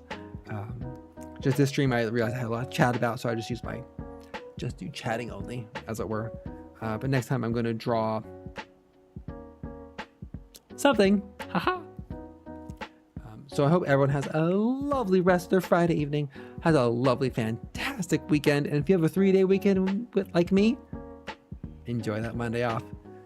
With that, I'm going to say adieu, good night, and bye-bye, everybody.